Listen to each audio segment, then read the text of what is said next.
तो इस प्रश्न में आपको बताना है तमिलनाडु क्रिकेट संघ के अध्यक्ष पद से अभी किसने इस्तीफा दे दिया। तो आंसर होगा रूपा गुरुनाथ को।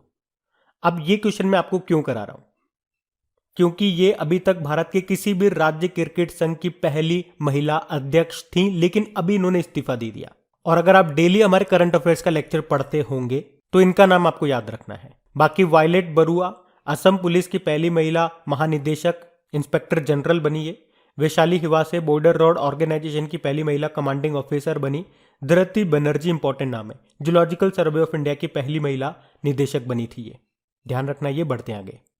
फिर बताइए अभी हाल ही में रेलवे बोर्ड के अध्यक्ष और सीईओ किसे नियुक्त किया गया। तो आंसर होगा विनय कुमार त्रिपाठी को। और ये विनय कुमार त्रिपाठी किनका स्थान लेंगे, सुनीत शर्मा का। बाकी अतीश चंद्र फूड कॉरपोरेशन ऑफ इंडिया के सीएमडी बने। सौरभ गर्ग यूआईडीएआई के नए सीईओ बने। Sanjeev Kumar airports authority of India के ये चेयरमैन बने। अच्छा, अगर मैं आपसे पूछूं अभी किस रेलवे स्टेशन को 5 स्टार ईट राइट स्टेशन का सर्टिफिकेट मिला था, चंडीगढ़ रेलवे स्टेशन को।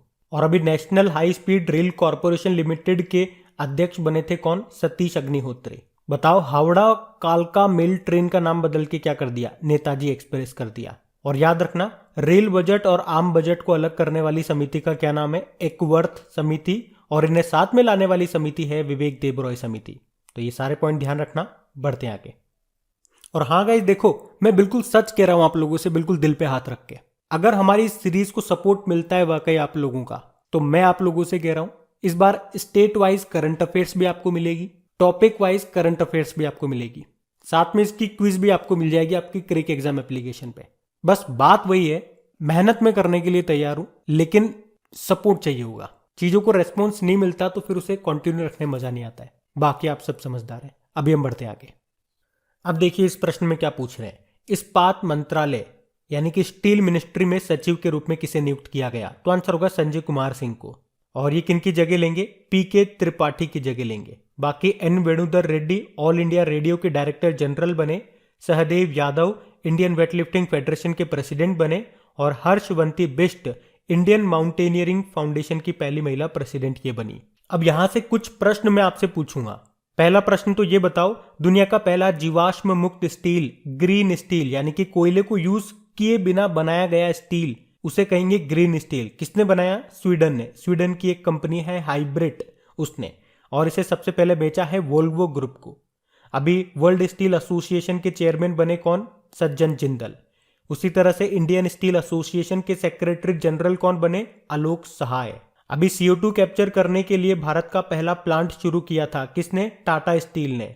और यही काम दुनिया में सबसे पहले किया आइसलैंड ने, और जिसने किया उस प्लांट का नाम है ओरका। अच्छा, टाटा स्टील के MD CEO कौन है, टीवी नरेंद्रन। इनका नाम भी न्यूज में था क्योंकि अभी कॉन्फेडरेशन ऑफ इंडियन इंडस्ट्री के ये प्रेसिडेंट बने थे। चलो बताओ, दुनिया का पहला 3D प्रिंटेड स्टील ब्रिज का उद्घाटन कहां पे किया गया, नीदरलैंड के एम्स्टर्डम में। बताओ, राष्ट्रीय इस्पात निगम लिमिटेड का CMD बनाया गया अभी किसको, अतुल भट्ट को। ये जो राष्ट्रीय इस्पात निगम लिमिटेड है, इसका हेडक्वार्टर मिलेगा आपको विशाखापत्तनम, आंध्र प्रदेश में। अभी गोल्डन पीकॉक पर्यावरण प्रबंधन पुरस्कार 2021 को जीता था steel authority of India limited ने। और इसकी पहली महिला CEO कौन है, सोमा मंडल है। और अभी बताओ, किस देश के शोधकर्ताओं ने, रिसर्चर्स ने पहला कोविड-19 स्टेनलेस स्टील बनाया था, हांगकांग के। और बताओ, भिलाई आयरन स्टील प्लांट कहां पर मिलेगा, यह आपको मिलेगा छत्तीसगढ़ में, जिसे रशिया की सहायता से बनाया गया था। Bokaro iron steel plant Jharkhand में मिलेगा, इसे भी उसकी सहायता से बनाया गया। और दुर्गापुर आयरन स्टील प्लांट पश्चिम बंगाल में है, इसे इंग्लैंड की सहायता से बनाया गया था। तो ये सारे इंपॉर्टेंट पॉइंट मैंने आपको बताया, इससे रिलेट करके इनको ध्यान रखना। हम बढ़ते हैं आगे। और देखो, आगे बढ़ने से पहले मैं आपको बता दूं, अगर आप पुराने स्टूडेंट होंगे, हमसे पहले से जुड़े हैं, तो आपको पता है पिछले साल हम लोग वीकली और मंथली करा करते थे। और देखो, आगे पढ़ने से पहले एक इंपॉर्टेंट सूचना आप सभी के लिए, अगर आप पुराने स्टूडेंट्स होंगे हमारे, तो आपको पता होगा पिछले साल और उससे पिछले साल यानी कि 2020 से एक तो वीकली और मंथली वाले वीडियोस हमारे अपलोड होते थे, उनकी क्विज भी बनती थी और PDF भी आपको मिलती थी। मतलब मेरी तरफ से पूरी मेहनत जारी थी। लेकिन सच बताऊं तो आप लोगों का सपोर्ट मुझे नहीं मिल पा रहा था जितना मिलना चाहिए।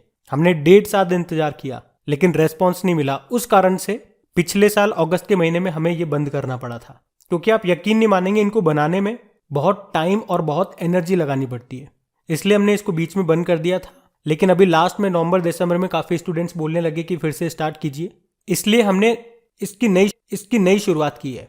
इस नए साल से हमने इसको वापस से स्टार्ट किया है एक उम्मीद के साथ कि इस बार आप लोगों का सपोर्ट जरूर मिलेगा। पता नहीं क्यों ऐसा मन से फीलिंग आ रही है, सपोर्ट जरूर मिलेगा। अगर अच्छा लगता है तो लाइक जरूर करा करें, और अपने दोस्तों के साथ में जो भी आपका स्टडी ग्रुप हो गया व्हाट्सएप पे या फेसबुक पे या आपके घर परिवार में आस पड़ोस में कोई भी पढ़ने वाले स्टूडेंट हैं जो आपके कांटेक्ट में है, तो प्लीज वीडियो की लिंक को एक बार शेयर जरूर करना।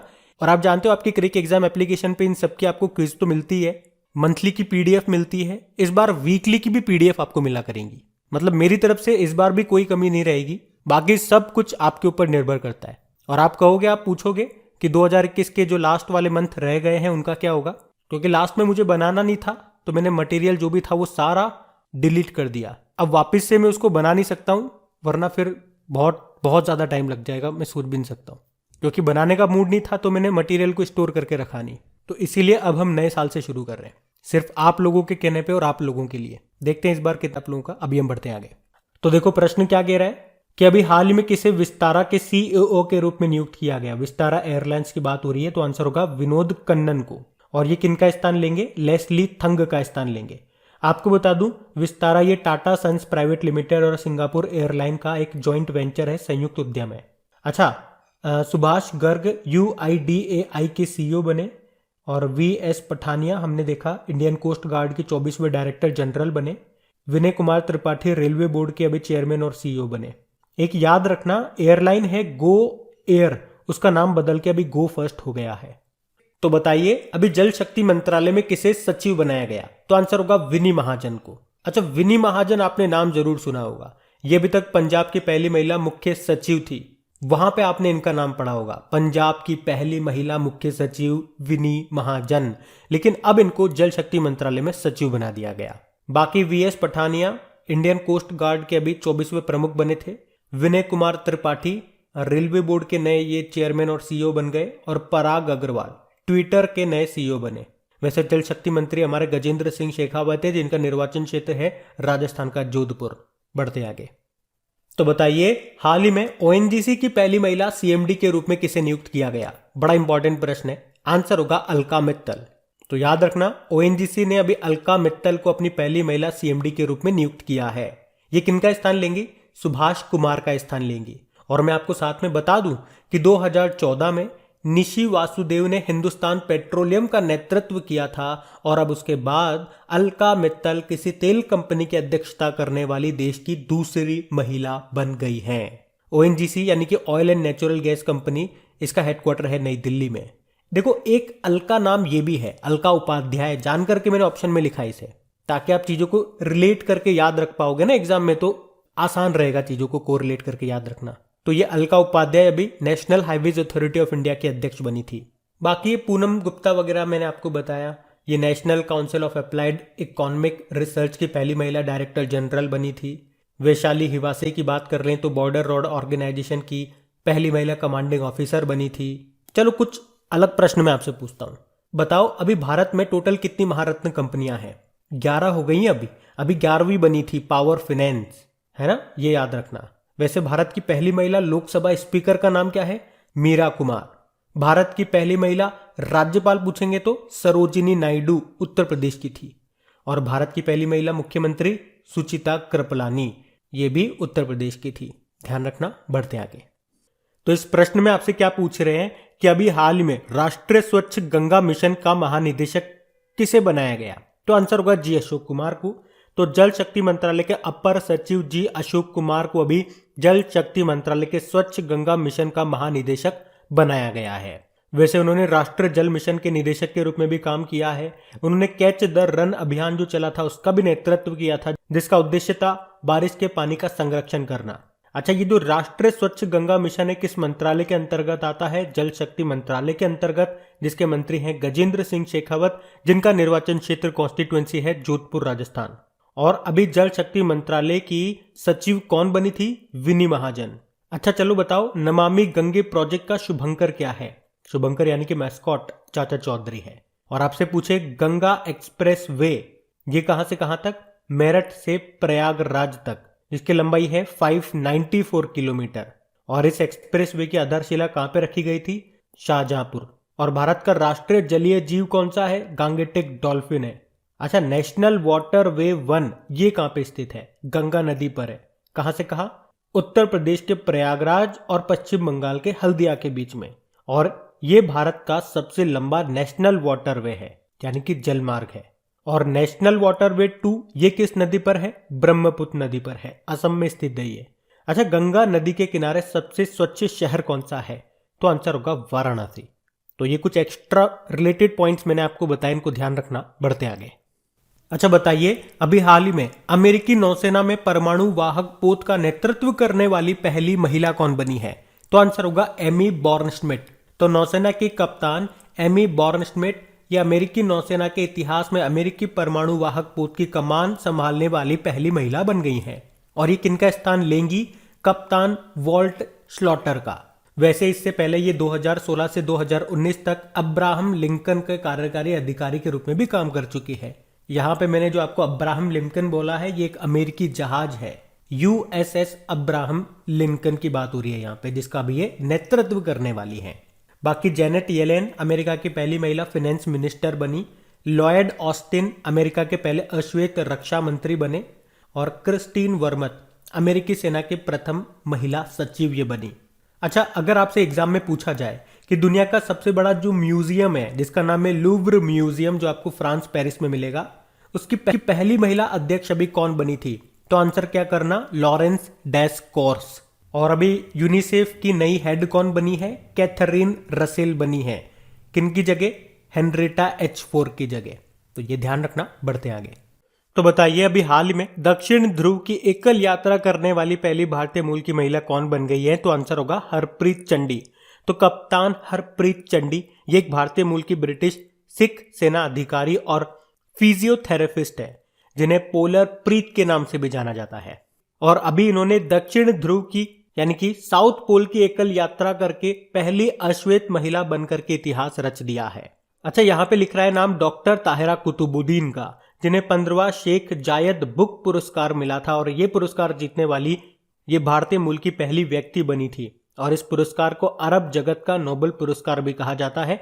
इन्होंने ये पुरस्कार अपनी पुस्तक अरबी ऑरेशन आर्ट एंड फंक्शन के लिए जीता था। बाकी शहरोज कासिफ की बात करेंगे। केटू पर्वत पर चढ़ने वाले दुनिया के सबसे युवा, सबसे कम उम्र के पर्वतारोही बने थे, ये पाकिस्तान के हैं। और अलका मित्तल अभी ONGC की पहली महिला अध्यक्ष बनी।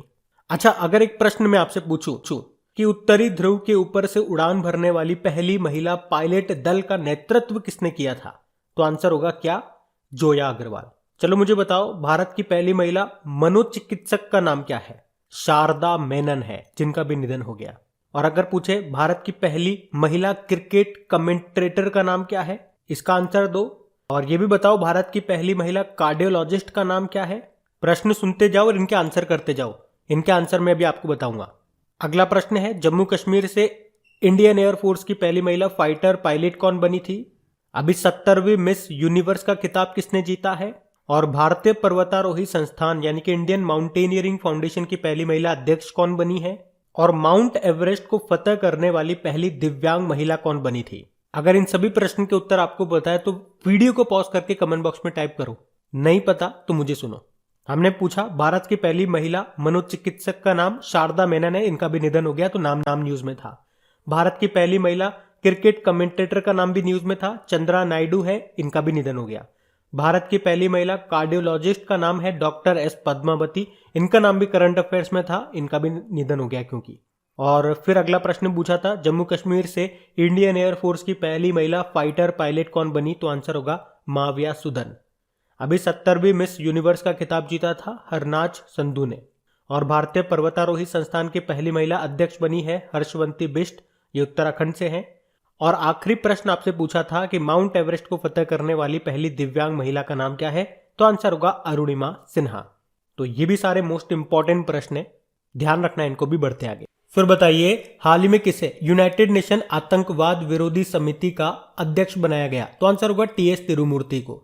तो अभी यूनाइटेड नेशन में भारत के स्थायी प्रतिनिधि TS तिरुमूर्ति को संयुक्त राष्ट्र आतंकवाद विरोधी समिति का नया अध्यक्ष बनाया गया है। याद रखना, भारत जो है ये जनवरी 2022 में यूनाइटेड नेशन सिक्योरिटी काउंसिल की आतंकवाद विरोधी समिति की अध्यक्षता कर रहा है। भारत ने आखिरी बार 2012 में इस समिति की अध्यक्षता की थी। तो इनका नाम ध्यान रखना, टीएस तिरुमूर्ति का। बाकी Sambit Patra Indian Tourism Development Corporation के चेयरमैन बने, और Vivek Johri Central Board of Indirect Taxes and Customs के नए चेयरमैन बने, और अरुण चावला फिक्की के नए डायरेक्टर जनरल ये बने। देखो, यूनाइटेड नेशन से तो मैं आपको कई बार बता चुका हूं, जैसे कि इसका स्थापना हुआ था कब, 24 अक्टूबर 1945 में न्यूयॉर्क में इसका हेडक्वार्टर है। वर्तमान में इसके सेक्रेटरी जनरल है एंटोनियो गुतेरेस, जो कि पुर्तगाल से हैं। मेरा प्रश्न क्या है, इसके जो पूर्व सेक्रेटरी जनरल थे बान की मून, उनकी ऑटोबायोग्राफी आई थी, उसका नाम मैं जानना चाहता हूं। उसका नाम बताइए जरा, हम बढ़ते हैं आगे। फिर बताइए, हाल ही में किसे यूएस इंडिया बिजनेस काउंसिल का अध्यक्ष बनाया गया? तो आंसर होगा अतुल केशव को। तो भारतीय मूल के अमेरिकी राजनयिक अतुल केशव को यूएस चैम्बर्स ऑफ कॉमर्स के द्वारा यूएस इंडिया बिजनेस काउंसिल का अध्यक्ष नियुक्त किया गया। वे किनका स्थान लेंगे? निषाद देसाई बिस्वाल की जगह लेंगे। और इस परिषद का उद्देश्य क्या है? दोनों देशों के बीच व्यापार को बढ़ावा देना। बाकी जी अशोक कुमार राष्ट्रीय स्वच्छ गंगा मिशन के डायरेक्टर जनरल बने। अलका मित्तल ओएनजीसी की पहली महिला अध्यक्ष बनी। विनय कुमार त्रिपाठी रेलवे बोर्ड के नए चेयरमैन और सीईओ बने। अच्छा चलो बताओ, अभी इंटरनेशनल सोलर अलायंस का 101वां देश कौन सा बना था? बढ़ते हैं आगे। बड़ा इंपॉर्टेंट प्रश्न है कि भारतीय तटरक्षक बल के 24वें प्रमुख के रूप में किसे नियुक्त किया गया? तो आंसर होगा वीरेंद्र सिंह पठानिया को। और ये किनका स्थान लेंगे? कृष्ण स्वामी नटराजन का। बाकी विक्रम मिश्री डेप्यूटी नेशनल सिक्योरिटी एडवाइजर उप राष्ट्रीय सुरक्षा सलाहकार बने थे। अतुल कुमार गोयल पंजाब नेशनल बैंक के एमडीसीओ बने। सोमा शंकर प्रसाद यूको बैंक के एमडीसीओ बने। अच्छा, इंडियन कोस्ट गार्ड फोर्स की स्थापना कब होती है? 1977 में। यहां से एक और अच्छा प्रश्न बनता है, इंडियन कोस्ट गार्ड की पहली महिला डीआईजी कौन बनी? नुपुर कुलश्रेष्ठ। और अगर आपसे पूछे इंडियन कोस्ट गार्ड इसकी जो स्थापना है किस समिति की सिफारिश पे की गई थी? तो आंसर होगा रुस्तमजी समिति। ध्यान रखना ये। बढ़ते आगे।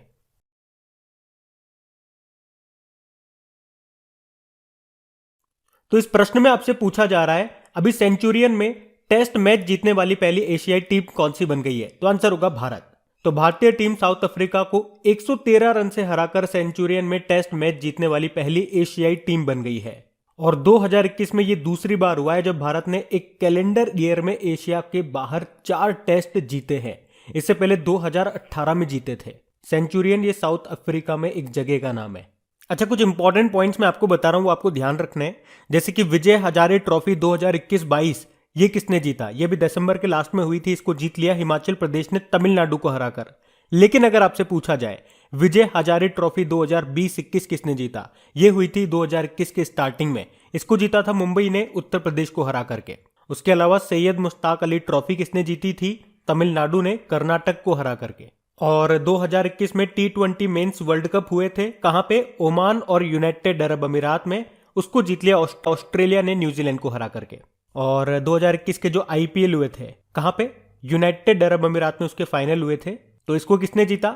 चेन्नई सुपर किंग ने कोलकाता नाइट राइडर्स को हरा करके। इसमें प्लेयर ऑफ द टूर्नामेंट कौन रहे? हर्षल पटेल रहे, रॉयल चैलेंजर्स बेंगलुरु के हैं ये। और इसमें पर्पल कैप किसको मिली? पर्पल कैप किसको मिलती है पहले तो ये क्लियर रखो, जो सबसे ज्यादा विकेट लेते हैं ये हर्षल पटेल को ही मिली है। और ऑरेंज कैप मिलती है जो सबसे ज्यादा रन बनाते हैं, वो मिली है ऋतुराज गायकवाड़ को। ये चेन्नई सुपर किंग के हैं।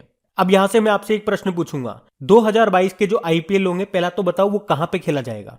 और उसमें अब टोटल 10 टीमें खेलेंगी, 2 नई टीमें शामिल की गई है। उन 2 टीमों के नाम आपको बताने हैं। हम बढ़ते हैं आगे। फिर बताइए, अभी हाल ही में 8वां अंडर 19 एशिया कप किसने जीत लिया? तो आंसर होगा भारत ने। तो अभी भारत ने अंडर 19 एशिया कप को रिकॉर्ड 8वीं बार जीत लिया है। किसको हराया? श्रीलंका को हराया। इसका फाइनल अभी दुबई यूनाइटेड अरब अमीरात में खेला गया था। तो अब आप देख लीजिए कि भारत अब तक 8 बार अंडर 19 एशिया कप जीत चुका है। मतलब जितनी बार हुआ सारी बार इंडिया जीत गया। अच्छा, अगर मैं आपसे पूछूं, अभी South Asian football federation under 19 women's championship हुई थी, किसने जीती थी? बांग्लादेश ने भारत को हरा के। उसके अलावा याद रखना 2021 में ही South Asian football Federation championship men's championship हुई थी वो। उसके अलावा याद रखना 2021 में ही South Asian football Federation men's championship हुई थी, मालदीव में जो हुई थी। उसको जीता किसने? भारत ने, नेपाल को हरा के। और 2022 में जो वुमेन्स अंडर 18 और अंडर 19 साउथ एशियन फुटबॉल, और 2022 में South Asian football federation women's under 18 और अंडर 19 जो चैंपियनशिप होगी वो कहां पे होगी? भारत में होगी। ये भी ध्यान रखना। बढ़ते आगे। तो इस प्रश्न में आपको बताना है अभी हाल ही में कौन 2 शीतकालीन ओलंपिक स्पर्धाओं के लिए क्वालिफाई करने वाले पहले भारतीय बन गए। तो आंसर होगा आरिफ खान। तो जम्मू कश्मीर स्थित अल्पाइन स्कीयर आरिफ मोहम्मद खान 2022 के शीतकालीन ओलंपिक के 2 अलग अलग आयोजनों के लिए क्वालिफाई करने वाले पहले भारतीय एथलीट बन गए हैं। आपको पता है 2022 में यानी कि इस साल बीजिंग विंटर ओलंपिक होंगे कब? 4 से 20 फरवरी तक। आपको पता है 2022 में बीजिंग विंटर ओलंपिक होने हैं फरवरी में, जिसका शुभंकर है बिन ड्वेन ड्वेन और श्वेन रॉन रॉन। अच्छा, अगर आपसे पूछा जाए कि ओलंपिक में पदक जीतने वाली पहली भारतीय महिला का नाम क्या है, तो आंसर होगा कर्णम मल्लेश्वरी। सन 2000 के सिडनी ओलंपिक में वेट लिफ्टिंग में ब्रोंज मेडल जीता था इन्होंने, और अभी दिल्ली के स्पोर्ट्स यूनिवर्सिटी की ये पहली वाइस चांसलर भी बनी है। और अगर आपसे पूछा जाए कि ओलंपिक में पदक जीतने वाले पहले भारतीय का नाम, केडी जाधव है। ये पहलवान थे। 1952 के हेलसिंकी ओलंपिक में कुश्ती में ब्रोंज जीता था इन्होंने। तो ये दोनों याद रखना पॉइंट भी। बाकी हरजिंदर सिंह बीजिंग ओलंपिक में भारत के सेफ डे मिशन बने, ये हरजिंदर सिंह।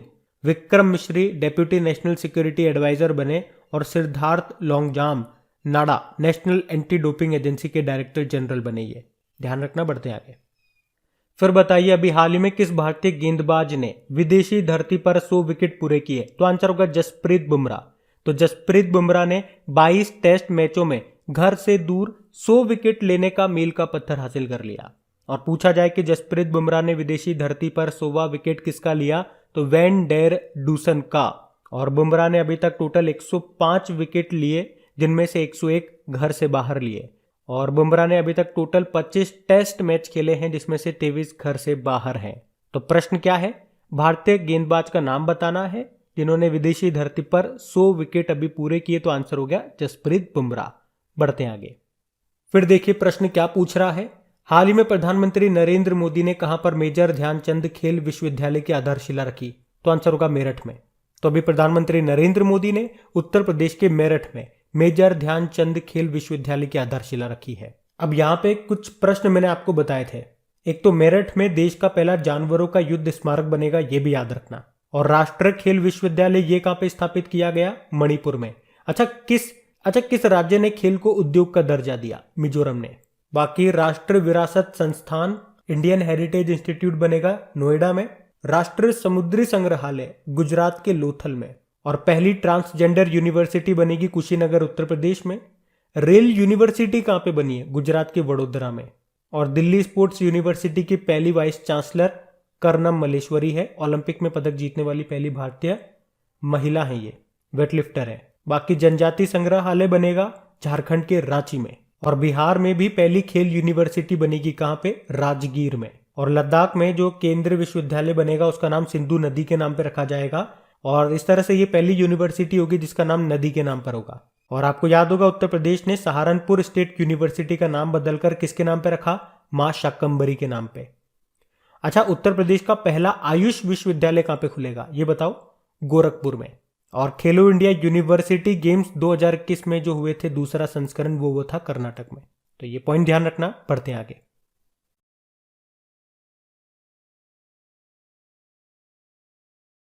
तो इस प्रश्न में आपको बताना है किसे world CEO winner of the year 2021 पुरस्कार से सम्मानित किया गया? तो आंसर होगा किशोर येदम को। तो सबसे प्रमुख सी स्तरीय कार्यकारी पुरस्कारों ने किशोर कुमार येदम को वर्ष 2021 का वर्ल्ड सीईओ विजेता के रूप में चुना है। ये किशोर कुमार येदम ये एफएसएस के एमडी सीईओ हैं। एफएसएस मतलब फेडरल सॉफ्ट सिस्टम्स। ये हैदराबाद में स्थित एक software development and services company है। तो सिंपल सा याद रखना है, world CEO winner of the year 2021 का पुरस्कार मिला किसे? किशोर येदम को। बाकी विरल Desai global environment and climate action citizen award 2021 मिला इनको। और इन्हीं को ग्रीन मैन ऑफ गुजरात भी कहा जाता है। अनुकृति उपाध्याय सुशीला देवी पुरस्कार 2021 जीता इन्होंने अपने उपन्यास किंत्सुगी के लिए। और Anil Prakash Joshi Mother Teresa Memorial Award इनको मिला था। ध्यान रखना ये नाम भी। बढ़ते हैं आगे। बताइए हाल ही में मिसेज इंडिया गैलेक्सी 2021 का खिताब किसने जीता? तो आंसर होगा निकिता सोकल ने। तो नई दिल्ली के वाइब्रेंट कॉन्सेप्ट्स के द्वारा मिसेज इंडिया गैलेक्सी 2021 का आयोजन किया गया और डॉक्टर निकिता सोकल को मिसेज इंडिया गैलेक्सी 2021 का ताज पहनाया गया। अब जो बाकी नाम है ना वो सारे इंपॉर्टेंट है, ध्यान से सुनना। हरनाज कौर सिंधु, ये चंडीगढ़ से हैं, अभी 70वीं मिस यूनिवर्स का खिताब इन्होंने जीता था। चलो कमेंट बॉक्स में टाइप करो इनसे पहले 69 नंबर का मिस यूनिवर्स का खिताब किसने जीता था। मैं आपको बता देता हूं, वो मैक्सिको देश की थी। नाम क्या है उनका। बाकी श्रुति सितारा मिस ट्रांस ग्लोबल यूनिवर्स 2021 का खिताब जीता और ये खिताब जीतने वाली ये पहली भारतीय बनी थी। Pearl Agarwal first miss India 2021 का खिताब जीता था। अगर आपसे पूछा जाए मिस अर्थ इंडिया 2021 का खिताब किसने जीता तो आंसर होगा रश्मि माधुरी ने। पूजा बदलानी का नाम भी याद रखो, मिसेज वर्ल्ड वाइड क्वीन का खिताब जीता था। और Vaidehi Dongre miss India USA 2021 का खिताब जीता था। अब आप कमेंट बॉक्स में एक और प्रश्न का उत्तर दो, रामानुजन पुरस्कार अभी किसने जीता था। आंसर दो, हम बढ़ते आगे। फिर देखिए इस प्रश्न में आपसे क्या पूछा जा रहा है, अभी हाल ही में किसे मरणोपरांत मुंबई प्रेस क्लब के रेड इंक अवार्ड 2020 से सम्मानित किया गया। तो आंसर होगा दानिश सिद्दीकी को।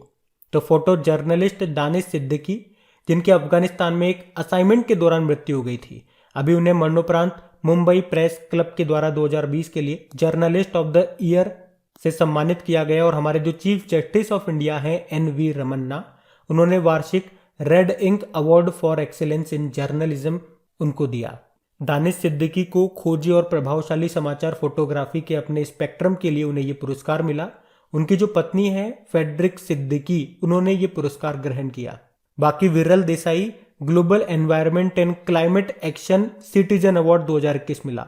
नीना गुप्ता रामानुजन पुरस्कार 2021 मिला। और प्रवीण राव 7वां MS स्वामीनाथन पुरस्कार जीता इन्होंने। बढ़ते आगे। फिर देखिए प्रश्न में पूछा जा रहा है किसे बिहार विभूति सम्मान से सम्मानित किया गया। तो आंसर होगा रोहित कुमार को। तो मीडिया ट्रेंड्स के संस्थापक रोहित कुमार को बिहार उद्यमिता सम्मेलन 2021 में बिहार विभूति सम्मान से सम्मानित किया गया।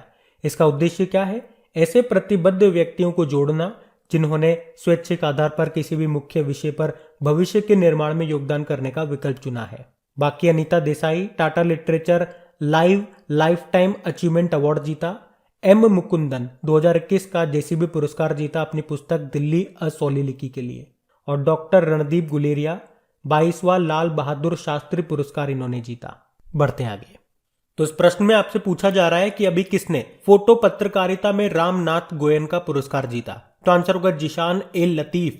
तो जिशान ए लतीफ ने फोटो पत्रकारिता श्रेणी में रामनाथ गोयन का पुरस्कार जीता है। उन्होंने अपने फोटो निबंध NRC यानी कि राष्ट्रीय नागरिक रजिस्टर में शामिल करने के लिए कठिन संघर्ष के लिए पुरस्कार जीता है, जिसे अक्टूबर 2019 में द कारवा में प्रकाशित किया गया था। उन्होंने उसमें उन लोगों की दुर्दशा के बारे में बताया जिन्हें NRC से हटा दिया गया था। तो सिंपल सा याद रखना, वन लाइन प्रश्न है। फोटो पत्रकारिता में रामनाथ गोयन का पुरस्कार जीता किसने? जिशान ए लतीफ ने। बाकी अनुकृति उपाध्याय सुशीला देवी पुरस्कार जीता इन्होंने अपने उपन्यास किंत्सुगी के लिए। नीना गुप्ता रामानुजन पुरस्कार जीता। और M मुकुंदन 2021 का JCB पुरस्कार जीता अपनी बुक दिल्ली अ सोलिलिकी के लिए। बढ़ते आगे। फिर अच्छा प्रश्न है ये कि किसने अंक ज्योतिष यानी कि न्यूमेरोलॉजी पर पहला गिनीज वर्ल्ड रिकॉर्ड हासिल किया। आंसर होगा जेसी चौधरी। तो अंक ज्योतिष में पहली बार गिनीज वर्ल्ड रिकॉर्ड और 2022 का पहला वर्ल्ड रिकॉर्ड भारत के शीर्ष अंक शास्त्री जेसी चौधरी ने जीता है। तो ध्यान से सुनना इस प्रश्न को। हमने क्या कहा, अंक ज्योतिषी में यानी कि न्यूमेरोलॉजी में पहली बार ये गिनीज वर्ल्ड रिकॉर्ड दिया गया। उसके अलावा 2022 यानी कि इस वर्ष का ये पहला वर्ल्ड रिकॉर्ड है जो कि मिल रहा है भारत के अंक शास्त्री जेसी चौधरी को। और जेसी से एक नाम आप रिलेट कर पा रहे होंगे, या आपके माइंड में आ रहा होगा, एनडी जेसी का नाम। चलो बताओ एनडी जेसी कौन है, ये क्या बने थे अभी ये। बाकी फुमजिले म्लाम्बो की बात करेंगे तो ग्लोबल गोलकीपर अवार्ड 2021 जीता था इन्होंने। फेरोज फेजा बीथर ये बांग्लादेश की है और इन्होंने 2021 का चेंज मेकर अवार्ड जीता था। SV सरस्वती 2020 का नेशनल फ्लोरेंस नाइटिंगेल अवार्ड जीता था। और अगर पूछे 2021 का किसने जीता तो भानुमति घेवला ने। बढ़ते आगे।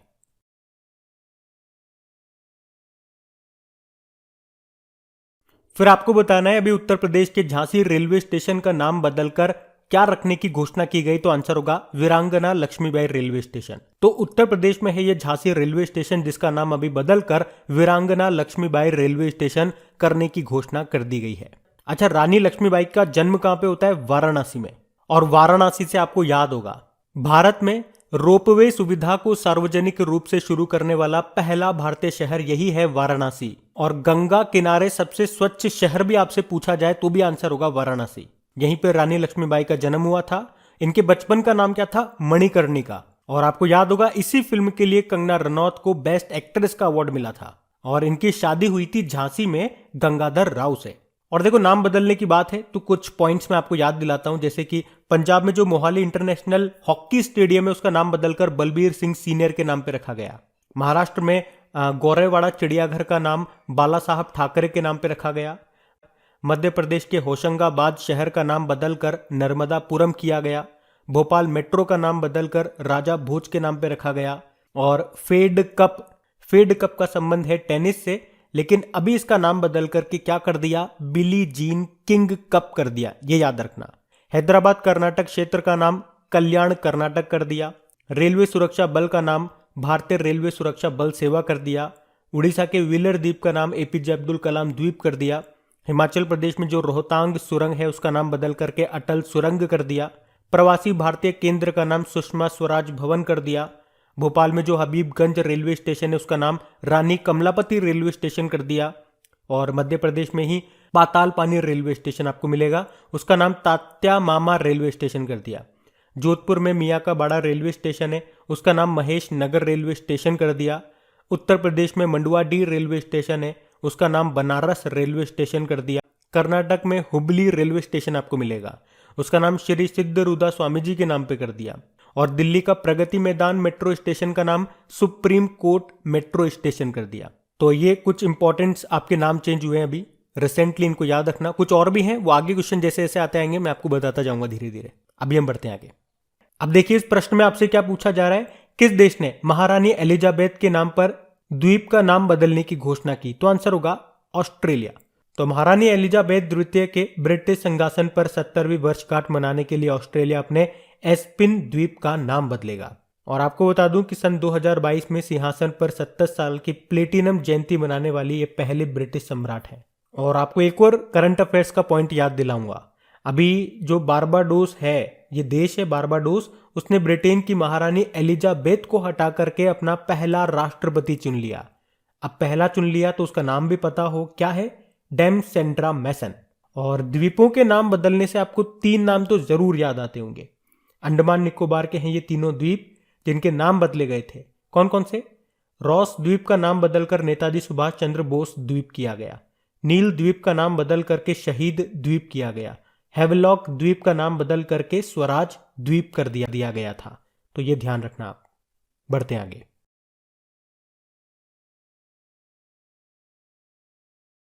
फिर बताइए अभी किस बैंक ने ग्रीन फिक्स्ड डिपॉजिट शुरू किया है? तो आंसर होगा इंडसइंड बैंक ने। तो अभी इंडसइंड बैंक ने ग्रीन फिक्स्ड डिपॉजिट को शुरू करने की घोषणा कर दी है। अब इसमें होगा क्या? इसमें जमा राशि का उपयोग संयुक्त राष्ट्र के सतत विकास लक्ष्यों यानी कि यूनाइटेड नेशन के सस्टेनेबल डेवलपमेंट गोल्स का समर्थन करने वाली परियोजनाओं और फर्मों के वित्त पोषण के लिए किया जाएगा। देखो, इंडसइंड बैंक की बात करेंगे, स्थापना होती 1994 में, हेडक्वार्टर मुंबई में है और इसके एमडी सीईओ सुमंत कटपालिया हैं। इसकी टैगलाइन होती है we make you feel richer. बाकी एक्सिस बैंक अभी देश में पॉइंट ऑफ सेल मशीन स्थापित करने के मामले में ये देश का दूसरा सबसे बड़ा बैंक बना। फेडरल बैंक महिला मित्र प्लस नाम से एक बचत योजना इन्होंने शुरू की थी और most effective bank fintech partnership का अवार्ड मिला था इसे। HDFC bank most innovative best practice 2021 के लिए confederation of Indian industry award जीता था इसने। तो ये भी याद रखना। बढ़ते हैं आगे। फिर बताइए 1 जनवरी 2022 से बैंकिंग ग्राहकों को एटीएम से प्रति लेन देन कितने का भुगतान करना होगा? तो आंसर होगा 21 रुपए। इसका मतलब ये हो गया, देखो आपको पता है आप अपने बैंक के एटीएम से महीने में 5 मुफ्त ट्रांजैक्शन कर सकते हो। ये तो आपको पता है, लेन देन कर सकते हो। कितने? 5 मुफ्त लेन देन कर सकते हो। और अगर आप उसके बाद करते हो तो आपको चार्ज देने पड़ेंगे। और कितना चार्ज लगेगा? तो अभी तक आपको प्रति लेन देन प्रति ट्रांजैक्शन चार्ज देना पड़ता था 20 रुपए। आफ्टर फ्री ट्रांजेक्शन, पर अभी इसे बढ़ा करके 21 रुपए कर दिया। और अगर एग्जाम में पूछा जाए कितने प्रतिशत बढ़ा दिया, तो 5% बढ़ा दिया, रुपए में तो 1 रुपया बढ़ा दिया। और देखो, अगर आपको याद नहीं है तो मैं आपको बता दूं, जो मुफ्त के 5 ट्रांजेक्शन है एक महीने में, उसमें आप पैसे निकालते हो या डालते हो तो वो तो काउंट होगा ही सही, पर अगर आप बैलेंस पता करते हो या पिन चेंज करने के लिए जो ट्रांजेक्शन करते हो, उसे भी 5 मुफ्त में शामिल किया गया है। इसीलिए इसको बोलते हैं वित्तीय और गैर वित्तीय लेन देन। तो अपने बैंक से तो आप एक महीने में 5 और दूसरे बैंक के एटीएम से एक महीने में 3 मुफ्त लेन देन आप कर सकते हो। उसके अलावा जो करोगे उस पर अब 21 रुपए चार्ज लगेगा आपका पर ट्रांजेक्शन, ये इस प्रश्न में बताया गया है। देखो, थोड़ी सी आरबीआई की बात करते हैं तो आरबीआई की स्थापना होती है 1 अप्रैल 1935 को और इसका हेडक्वार्टर मुंबई में है। अच्छा बताओ, आरबीआई की स्थापना किस समिति की सिफारिश पे की गई थी? यंग हिल्टन आयोग। इसका राष्ट्रीयकरण हुआ 1 जनवरी 1949 में। गवर्नर वर्तमान में है शक्तिकांत दास, 25वें नंबर के हैं। गवर्नर से भी 2 नाम याद रखना, पहले ब्रिटिश गवर्नर ऑसबॉर्न स्मिथ थे, पहले इंडियन गवर्नर सीडी देशमुख हैं। इस आरबीआई का लोगो होता है, उसमें एक पेड़ आपको मिलेगा, उसे कहते हैं पाम ट्री, ताड़ का पेड़, और जो जानवर होता है वो रॉयल बंगाल टाइगर है। अभी आरबीआई की रिपोर्ट आई थी और उसके अनुसार देश का सबसे बड़ा मैन्युफैक्चरिंग हब कौन सा राज्य बन रहा है, तो आंसर होगा गुजरात। अच्छा, इसी तरह से एक और क्वेश्चन हम लोगों ने पढ़ा था कि अब से एटीएम में अगर कैश खत्म हो जाता है तो उस केस में भी बैंकों पे 10,000 रुपए का जुर्माना लगाएगा आरबीआई। अगर एक महीने में किसी भी बैंक के किसी भी एटीएम में कैश खत्म हो गया और 10 घंटे तक भी कैश की सप्लाई नहीं हुई तो फिर उस पर चार्ज लगेगा 10,000 रुपए। देखो, आरबीआई से 3 बुकें मैं आपको बताऊंगा। इसके जो पूर्व गवर्नर थे बिमल जालान, उन्होंने बुक लिखी द इंडिया स्टोरी, और पूर्व गवर्नर एक और थे उर्जित पटेल, उन्होंने भी बुक लिखी है overdraft saving the Indian saver. एक पूर्व डेप्यूटी गवर्नर थे विरल आचार्य, उनकी बुक का नाम है quest for restoring financial stability in India. तो ये ध्यान रखना, आप बढ़ते आगे। फिर आपको बताना है, अभी आरबीआई ने अंतरराष्ट्रीय प्रेषण व्यवसाय, इसके लिए किस बैंक को मंजूरी दी है, तो आंसर होगा फिनो पेमेंट बैंक को। तो अभी आरबीआई ने मनी ट्रांसफर सर्विस स्कीम के तहत सीमा पार प्रेषण व्यवसाय शुरू करने के लिए फिनो पेमेंट बैंक को मंजूरी दे दी है। तो अब फिनो पेमेंट बैंक के कस्टमर्स विदेशों से भेजे गए पैसे प्राप्त कर सकेंगे। फिनो पेमेंट बैंक की स्थापना होती है सन 2006 में। अध्यक्ष महेंद्र कुमार चौहान है, एमडी सीईओ ऋषि गुप्ता है, मुंबई में इसका हेडक्वार्टर है। अच्छा, एक देश से, जैसे कि आप दूसरे देश में चले गए और अपने देश में जो पैसे भेजते हो अपने घर वालों को कमा कमा के, उसको कहा जाता है प्रेषण, यानी कि रेमिटेंस। तो रेमिटेंस प्राप्त करने के मामले में नंबर 1 कंट्री कौन सा रहा? अभी एक रैंक आई थी, उसके हिसाब से बात कर रहे हैं, तो आंसर होगा इंडिया। ध्यान रखना ये।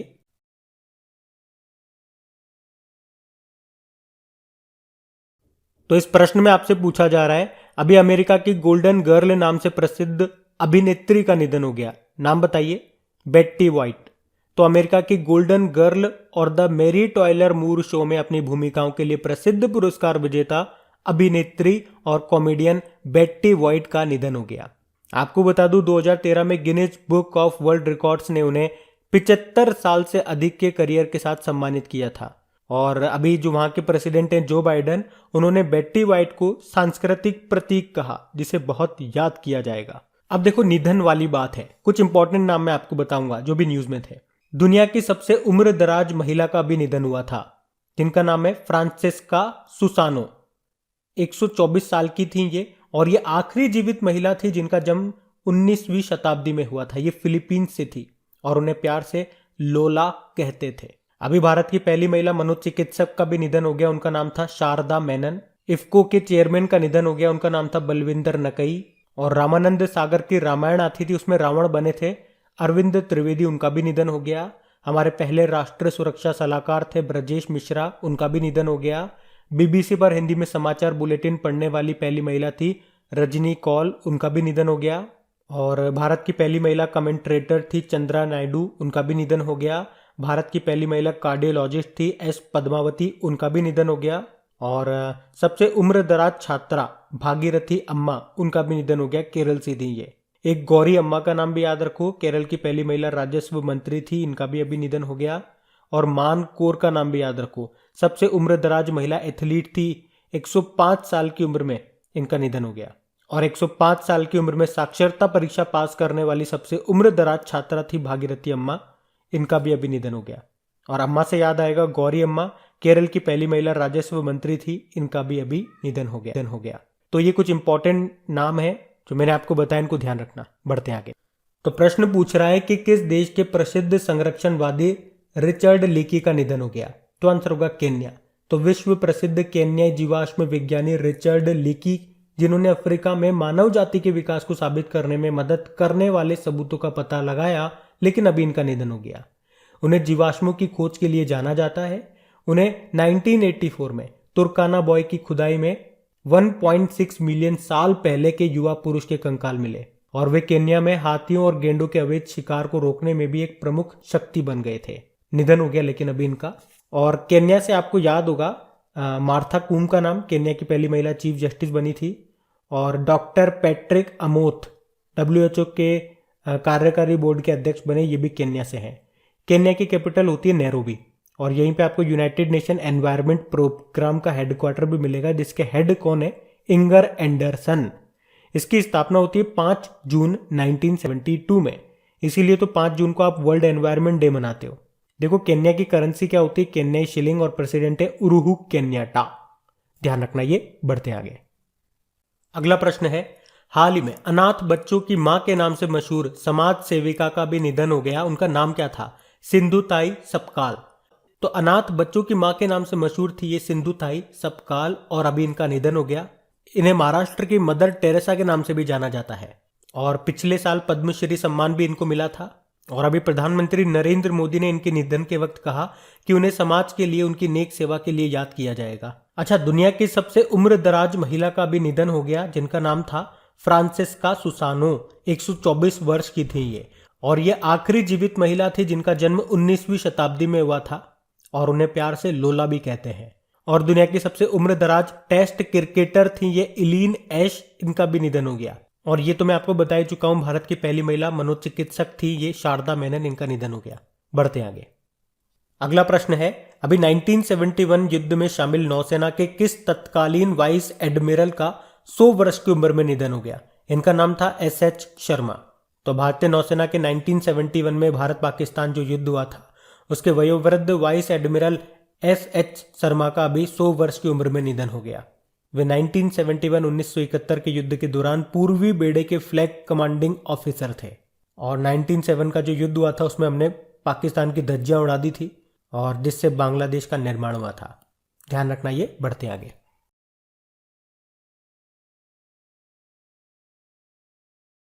तो इस प्रश्न में आपको बताना है कि अभी विश्व ब्रेल दिवस हमने कब मनाया? तो आंसर होगा 4 जनवरी को। हर साल 4 जनवरी को वर्ल्ड ब्रेल डे के रूप में हम लोग मनाते हैं। और 4 जनवरी ही क्यों? क्योंकि 4 जनवरी को लुई ब्रेल की जयंती होती है। इन्होंने 1824 में ब्रेल लिपि की खोज की थी। मतलब जो लोग देख नहीं सकते ना, वो इसकी सहायता से पढ़ लिख सकते हैं। अच्छा, प्रश्न तो ये भी बन सकता है कि ब्रेल लिपि में कितने डॉट्स होते हैं? तो याद रखना 6 डॉट्स होते हैं। बढ़ते आगे। फिर बताइए, हाल ही में विश्व युद्ध अनाथ दिवस कब मनाया गया, यानी कि world day of war orphans? तो आंसर होगा 6 जनवरी को। तो ये युद्ध अनाथों की दुर्दशा के बारे में जागरूकता पैदा करने और उनके सामने आने वाली दर्दनाक स्थितियों को संबोधित करने के उद्देश्य से मनाया जाता है। और अनाथों से अभी आपको याद आएगा, अनाथों की मां के नाम से प्रसिद्ध किस महिला का निधन हो गया, जिसे महाराष्ट्र की मदर टेरेसा भी कहा जाता है? आंसर होगा सिंधुताई सपकाल को। अच्छा बताइए, अभी जो डॉक्टर जितेंद्र सिंह है, हमारे साइंस एंड टेक्नोलॉजी मिनिस्टर हैं ये, अभी इन्होंने राष्ट्र विज्ञान दिवस 2022 की थीम को लॉन्च किया है। वो थीम क्या है? Integrated approach in S&T for sustainable future. इसे हिंदी में बोलोगे तो दीर्घकालिक भविष्य के लिए विज्ञान और तकनीक का एकीकृत दृष्टिकोण। और हम नेशनल साइंस डे कब मनाते हैं? 28 फरवरी को। इस दिन क्या होता है? इस दिन हमारे जो साइंटिस्ट थे CV रमन जी, उन्होंने रमन इफेक्ट की खोज की थी। इसी के लिए तो उन्हें 1930 में फिजिक्स का नोबेल पुरस्कार भी मिला था। ध्यान रखना ये। बढ़ते हैं आगे। तो इस प्रश्न में आपसे पूछा जा रहा है, DRDO ने अभी 1 जनवरी 2022 को अपना कौन सा स्थापना दिवस मनाया? वैसे तो सबको पता है DRDO 1 जनवरी को अपना स्थापना दिवस मनाता है, लेकिन कौन सा मनाया? तो 64वां। DRDO की स्थापना कब होती है? 1 जनवरी 1958 में। DRDO के अध्यक्ष कौन है? G सतीश रेड्डी है। और DRDO का आदर्श वाक्य मोटो क्या है? Strength origin is in knowledge, बलस्य मूलम विज्ञानम। और वैसे 1 जनवरी को ग्लोबल फैमिली डे भी मनाया जाता है। अब आप लोग कमेंट बॉक्स में टाइप करके बताओ, अंतरराष्ट्रीय परिवार दिवस, इंटरनेशनल फैमिली डे, फिर कब मनाया जाता है। हम बढ़ते हैं आगे।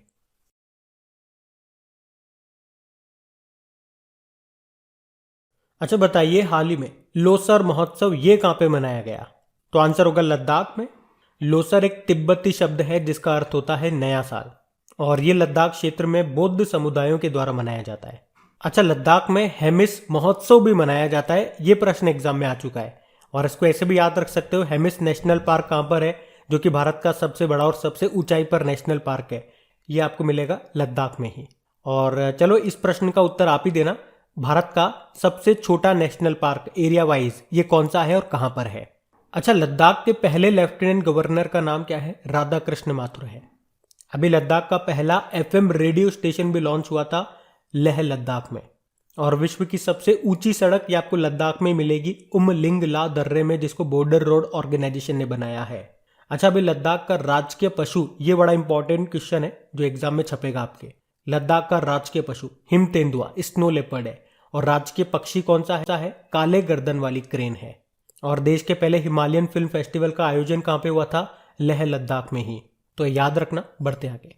अच्छा बताइए, अभी प्रधानमंत्री नरेंद्र मोदी ने किसे राष्ट्रीय युवा महोत्सव 2022 के मेजबान के रूप में चुना? आंसर होगा पुडुचेरी को। तो अभी पुडुचेरी को प्रधानमंत्री नरेंद्र मोदी ने 25वें नेशनल यूथ फेस्टिवल्स की मेजबानी के लिए चुना है। और इस 25वें राष्ट्रीय युवा महोत्सव का टाइम पीरियड कब से कब तक है? 12 से लेकर 16 जनवरी 2022 तक का। इसका थीम है सक्षम युवा सशक्त भारत। अच्छा मुझे बताओ, अंतरराष्ट्रीय युवा दिवस, इंटरनेशनल यूथ डे कब मनाते हैं? 12 अगस्त को। और 12 अगस्त को इंटरनेशनल एलिफेंट डे भी मनाया जाता है। और नेशनल यूथ डे ये 12 जनवरी को मनाते हैं, स्वामी विवेकानंद जी की जयंती को। और बताओ, स्वामी विवेकानंद योग विश्वविद्यालय, भारत के बाहर आपको पहला योग विश्वविद्यालय कहाँ पे मिलेगा? योग यूनिवर्सिटी लॉस एंजलिस में। बढ़ते हैं आगे।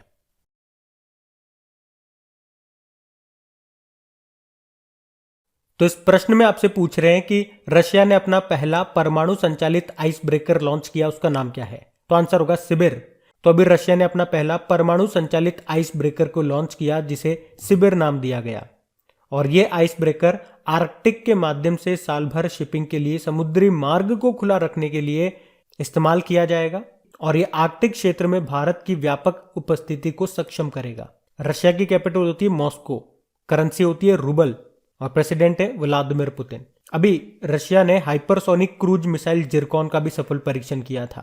और डेविस कप टेनिस टूर्नामेंट 2021 को किसने जीत लिया? अभी रशिया ने जीत लिया क्रोएशिया को हरा के। भारत और रशिया के बीच में एक ट्राई सर्विस एक्सरसाइज होती है जिसका नाम है इंदिरा। और भारतीय नौसेना ने स्टील्थ फ्रिगेट तुशील को रशिया में लॉन्च किया था। और अभी रशिया ने पहला आर्कटिक मॉनिटरिंग सैटेलाइट जिसका नाम है आर्कटिक एम, उसको भी लॉन्च किया था।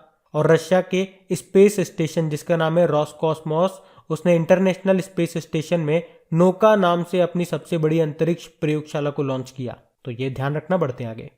फिर बताइए, हाल ही में दुनिया की सबसे लंबी मेट्रो लाइन किस देश में शुरू हुई? तो आंसर होगा चाइना में। तो अभी चाइना के शंघाई में 2 नई चालक रहित मेट्रो लाइनें खोली गई है। और अब इन 2 लाइनों के साथ शहर के मेट्रो नेटवर्क की टोटल लंबाई हो गई है 831 किलोमीटर, जो दुनिया की सबसे लंबी है। अच्छा, वर्तमान में शंघाई में पूरी तरह से स्वचालित मेट्रो लाइनों की कुल संख्या हो गई है टोटल 5, जिसकी लंबाई है 167 किलोमीटर, जो कि इसे दुनिया में पहला बनाता है। तो शंघाई के बाद बीजिंग और नई दिल्ली सबसे बड़े मेट्रो नेटवर्क वाले शहरों की सूची में दूसरे और तीसरे स्थान पर है। वहीं अगर भारत में बात करोगे तो दिल्ली के बाद दूसरा सबसे बड़ा मेट्रो रेल नेटवर्क कौन सा बना था? हैदराबाद मेट्रो रेल नेटवर्क, जो 69.2 किलोमीटर दूरी तय करती है। अच्छा बताओ, हमने बेंगलुरु में मेट्रो रेल नेटवर्क के विस्तार, उसका एक्सपांड करने के लिए एशियन डेवलपमेंट बैंक से कितने का लोन लिया? $500 मिलियन का। और पूछा जाए कि पेटीएम पेमेंट बैंक ने कहां पर पहली फास्टैग आधारित मेट्रो पार्किंग सुविधा शुरू की? तो आंसर होगा कश्मीरी गेट मेट्रो स्टेशन पे। अच्छा, भारत की पहली ड्राइवरलेस मेट्रो कौन सी है? दिल्ली मेट्रो है। भारत की पहली अंडर वाटर मेट्रो ये कौन सी है? कोलकाता मेट्रो, हुगली नदी के नीचे चल रही है ये। और पूछेगी कौन सी मेट्रो रेलवे जोन में शामिल है? तो आंसर होगा कोलकाता मेट्रो। वैसे टोटल आपके रेलवे जोन 18 है। 18वां बना था साउथ कोस्ट रेलवे जोन। और जो 17वां रेलवे जोन है वो यही है, कोलकाता मेट्रो रेलवे। और अभी आपने पढ़ ही लिया रेलवे बोर्ड के नए अध्यक्ष और सीईओ कौन बन गए, विनय कुमार त्रिपाठी। बाकी चाइना की बात है तो चाइना की कैपिटल होती है बीजिंग। बीजिंग में अभी 2022 में विंटर ओलंपिक्स होने वाले हैं, जिसके शुभंकर बिन ड्वेन ड्वेन और शुएन रॉन रॉन है। और बीजिंग में आपको शंघाई कोऑपरेशन ऑर्गेनाइजेशन का हेडक्वार्टर भी मिलेगा, एशियन इंफ्रास्ट्रक्चर इन्वेस्टमेंट बैंक का भी मिलेगा। रेनमिनबी यहाँ की करेंसी है, प्रेसिडेंट है शी जिनपिंग। तो इतना आप यहाँ से याद रखना, बढ़ते हैं आगे। फिर बताइए हाल ही में कौन सा हाईकोर्ट देश की पहली पेपरलेस अदालत बन गई है, तो आंसर होगा केरल हाईकोर्ट। तो केरल हाईकोर्ट देश का पहला हाईकोर्ट बन गया है जहां पे पेपर का उपयोग नहीं होगा, मतलब यहां पे जो भी काम होंगे ना वो ऑनलाइन होंगे, डिजिटल वे में होंगे। और आपको याद होगा हमने पढ़ा था विश्व की पहली पेपरलेस सरकार बन गई, कौन सी, दुबई सरकार। बताओ ई कैबिनेट लागू करने वाला पहला राज्य कौन सा बना था, हिमाचल प्रदेश। अच्छा केरल हाईकोर्ट से आपको याद होगा, चलो पहले मैं आप ही से पूछूंगा, तो आप बताओ हाईकोर्ट में भारत की पहली महिला जस्टिस कौन थी, तो आंसर होगा अन्ना चांडी, केरल हाईकोर्ट से थी ये। और आपसे पूछा जाए कि हाईकोर्ट में भारत की पहली महिला चीफ जस्टिस कौन थी, तो लीला सेठ थी, हिमाचल प्रदेश हाईकोर्ट से। और अगर सुप्रीम कोर्ट में बात करेंगे तो भारत की पहली महिला जस्टिस थी फातिमा बीवी। और वैसे अभी तक तो कोई महिला चीफ जस्टिस वहां पे नहीं है, लेकिन भविष्य में जरूर हो सकती है, 2027 में हो सकती है, कौन, बीवी नागरत्न। वैसे भारत में टोटल कितने हाईकोर्ट हैं, 25 हाईकोर्ट है, 25वां बना था अमरावती हाईकोर्ट। और अगर आपसे पूछा जाए कि वर्चुअल कोर्ट के जरिए अदालतों में सुनवाई शुरू करने वाला पहला राज्य कौन सा बना था, तो आंसर होगा उत्तर प्रदेश। देखो इस प्रश्न में आपसे पूछा जा रहा है नासा का अंतरराष्ट्रीय वायु और अंतरिक्ष कार्यक्रम, इसको पूरा करने वाली पहली भारतीय कौन है, तो आंसर होगा जाह्नवी डांगेती। तो नासा के international air and space program को पूरा करने वाली पहली भारतीय बन गई है जाह्नवी डांगेती। अच्छा इस कार्यक्रम में होता क्या है, तो इसमें जो अंतरिक्ष यात्री हैं उन्हें एस्ट्रोनॉट संबंधित ट्रेनिंग दी जाती है। और अभी इस ट्रेनिंग को पूरा करने वाली पहली भारतीय बन गई है जाह्नवी डांगेती। अच्छा मैं अगर आपसे पूछूं नासा की कार्यवाहक प्रमुख कौन रह चुकी है, तो आंसर होगा भव्या लाल। बाकी रूपा गुरुनाथ ये अभी तक तमिलनाडु क्रिकेट संघ के अध्यक्ष थी, लेकिन अभी इन्होंने इस्तीफा दे दिया। इनका नाम मैंने क्यों लिखा, क्योंकि इंपॉर्टेंट है, क्योंकि ये किसी भी राज्य के क्रिकेट संघ की पहली महिला अध्यक्ष थी, लेकिन अभी इन्होंने इस्तीफा दे दिया। वायलेट बरुआ की बात करेंगे तो असम पुलिस की पहली महिला महानिरीक्षक इंस्पेक्टर जनरल बनी थी। और Dhriti Banerjee Zoological Survey of India की पहली महिला निदेशक ये बनी थी। अच्छा अगर मैं आपसे पूछूं कि अभी केन्या की पहली महिला चीफ जस्टिस कौन बनी थी, मार्था कूम बनी थी। असम की पहली महिला वित्त मंत्री फाइनेंस मिनिस्टर कौन बनी थी, अजंता नियोग बनी थी। और नेस्कॉम की पहली महिला चेयरपर्सन का नाम बताइए, रेखा मेनन है। इंडियन माउंटेनियरिंग फाउंडेशन की पहली महिला प्रेसिडेंट का नाम बताइए, हर्षवंती बिष्ट है। और बॉर्डर रोड ऑर्गेनाइजेशन की पहली महिला कमांडिंग ऑफिसर का नाम वैशाली हिवासे है।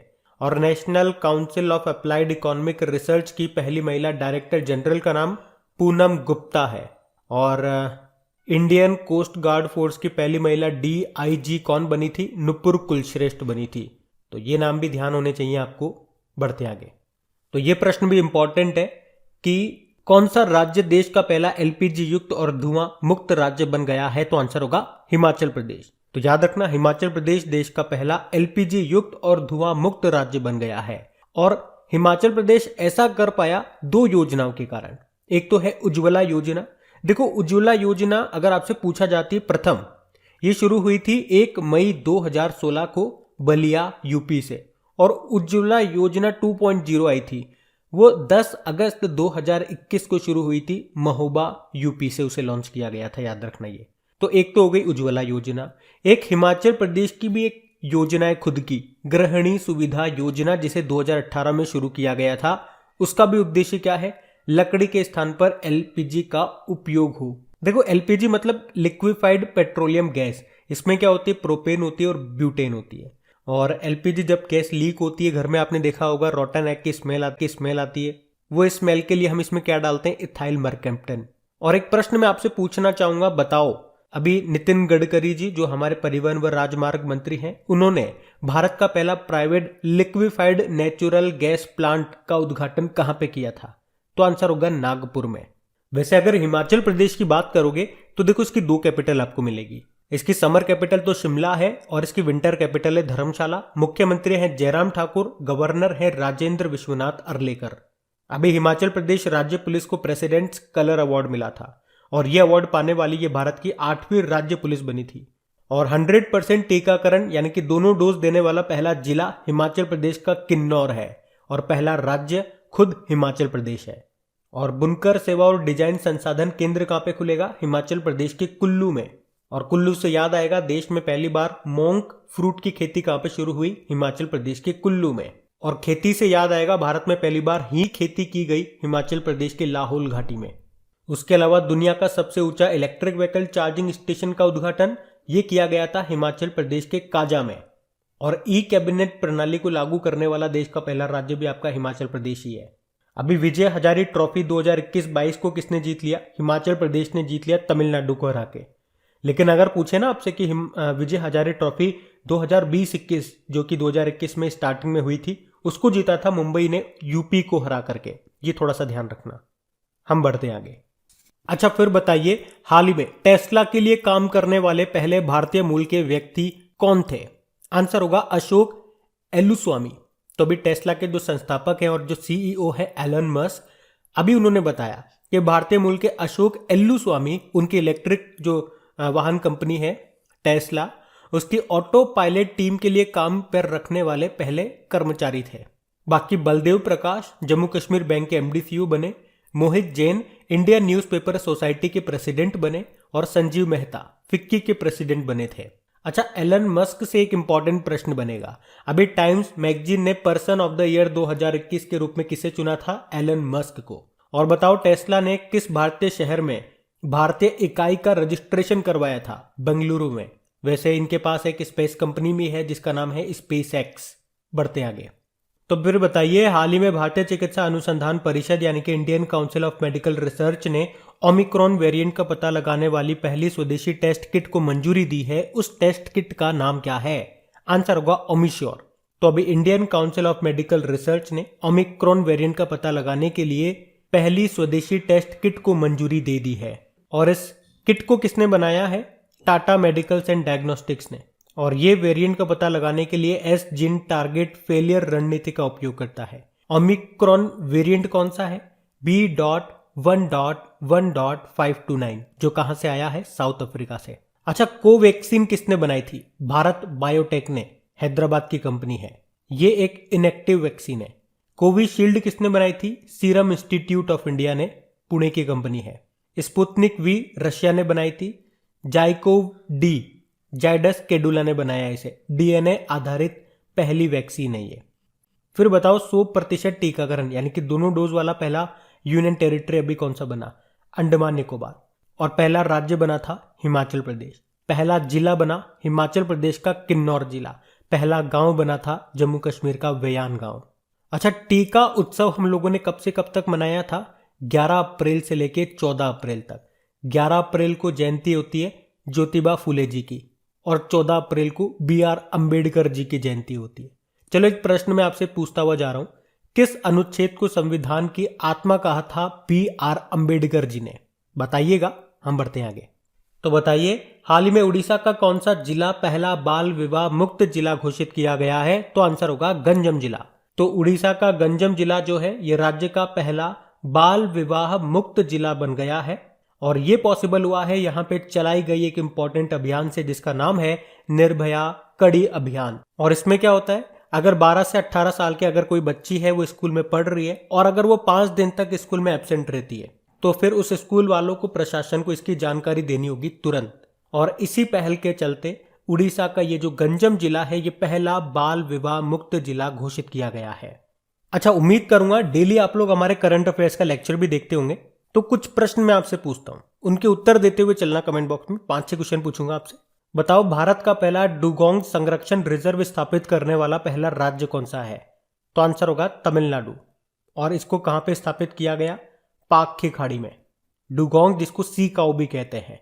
और सार्वजनिक रूप से रोपवे सेवाओं का उपयोग करने वाला पहला भारतीय शहर बना वाराणसी। बताओ, भारत का पहला खाद्य सुरक्षा संग्रहालय कहां पे खुला है? तमिलनाडु में। और देश की पहली इलेक्ट्रिक व्हीकल सिटी बनी है गुजरात केवड़िया। और देश का पहला ग्रेन एटीएम खुला है गुरुग्राम हरियाणा में। और भारत का पहला राष्ट्रीय डॉल्फिन अनुसंधान केंद्र कहाँ पे खुला? पटना बिहार में।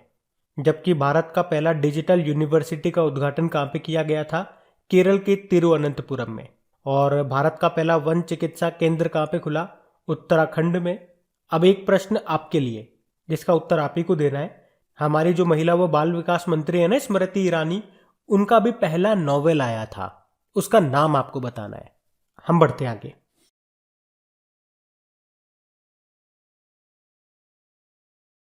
बताइए हाल ही में भारतीय सेना ने कहां पर क्वांटम प्रयोगशाला की स्थापना की है? तो आंसर होगा महू। तो अभी भारतीय सेना ने महू मध्य प्रदेश में क्वांटम प्रयोगशाला की स्थापना की है। क्यों की गई? तो राष्ट्रीय सुरक्षा सलाहकार सचिवालय की सहायता के लिए इसकी स्थापना की गई, जिसका उद्देश्य है नवाचार यानी कि कुछ नया करना और ट्रेनिंग को मजबूत करना। अच्छा, वैसे हमारे राष्ट्रीय सुरक्षा सलाहकार नेशनल सिक्योरिटी एडवाइजर कौन है? अजीत डोभाल है। और अभी हमारे डेप्यूटी नेशनल सिक्योरिटी एडवाइजर कौन बने हैं, यानी कि उप राष्ट्रीय सुरक्षा सलाहकार, ये बने हैं विक्रम मिश्री। याद रखना इनका नाम भी। और क्वांटम से आप एक पॉइंट लिंक कर सकते हो। अगर आपसे पूछा जाए कि भारत का पहला quantum computer simulator tool kit अभी लॉन्च किया गया था, उसका नाम क्या है? तो आंसर होगा क्यू सिम। इसको लॉन्च किया था इलेक्ट्रॉनिक्स एंड आईटी मिनिस्ट्री ने। देखो, भारतीय सेना की बात है तो तीनों प्रमुखों के नाम आपको याद होने चाहिए। हमारे आर्मी चीफ मनोज मुकुंद नरवणे हैं, अभी चीफ ऑफ स्टाफ कमेटी के ये अध्यक्ष भी बने। और आर्मी डे हम 15 जनवरी को मनाते हैं। उसी तरह से एयर चीफ मार्शल विवेक राम चौधरी हैं और एयरफोर्स डे 8 अक्टूबर को होता है। और नेवल चीफ हमारे आर हरि कुमार है। नेवल डे हम नौसेना दिवस हम 4 दिसंबर को मनाते हैं। बढ़ते हैं आगे। तो इस प्रश्न में आपको बताना है कि अभी हाल ही में किस देश ने अभ्यास मिलन 2022 का आयोजन किया? तो आंसर होगा भारत ने। तो भारत के द्वारा अभी 25 फरवरी 2022 से विशाखापत्तनम में बहुराष्ट्रीय नौसैनिक अभ्यास मिलन इसका आयोजन किया जाएगा, जिसमें टोटल 46 देशों को आमंत्रित किया गया है। और आपको बता दूं, पहली बार इस अभ्यास में अमेरिका हिस्सा लेने वाला है। और इस बार की थीम क्या है? सौहार्द, सामंजस्य और सहयोग। ये जो एक्सरसाइज है ना, मिलन एक्सरसाइज, ये हर 2 साल में एक बार होता है। इस बार ये इसका 11वां संस्करण है। इससे पहले 2020 में ये होना था, लेकिन कोविड-19 के कारण उसे रद्द कर दिया गया था। तो इस अभ्यास का नाम याद रखना, मिलन है। कहां पे होगा? विशाखापत्तनम में होगा। ये एक नौसैनिक अभ्यास है। थीम मैंने आपको बताई, सौहार्द, सामंजस्य और सहयोग। हर 2 साल में एक बार होता है। ये इसका 11वां संस्करण है और भारत इसका आयोजन करेगा। वैसे हमारे नौसेना प्रमुख कौन है? आर हरि कुमार है। और नौसेना दिवस हम 4 दिसंबर को मनाते हैं। और वैसे आर्मी चीफ आपके हैं मनोज मुकुंद नरवणे। और आर्मी डे हम 15 जनवरी को मनाते हैं। और एयर चीफ मार्शल आपके कौन है? विवेक राम चौधरी हैं। और एयरफोर्स डे 8 अक्टूबर को मनाया जाता है।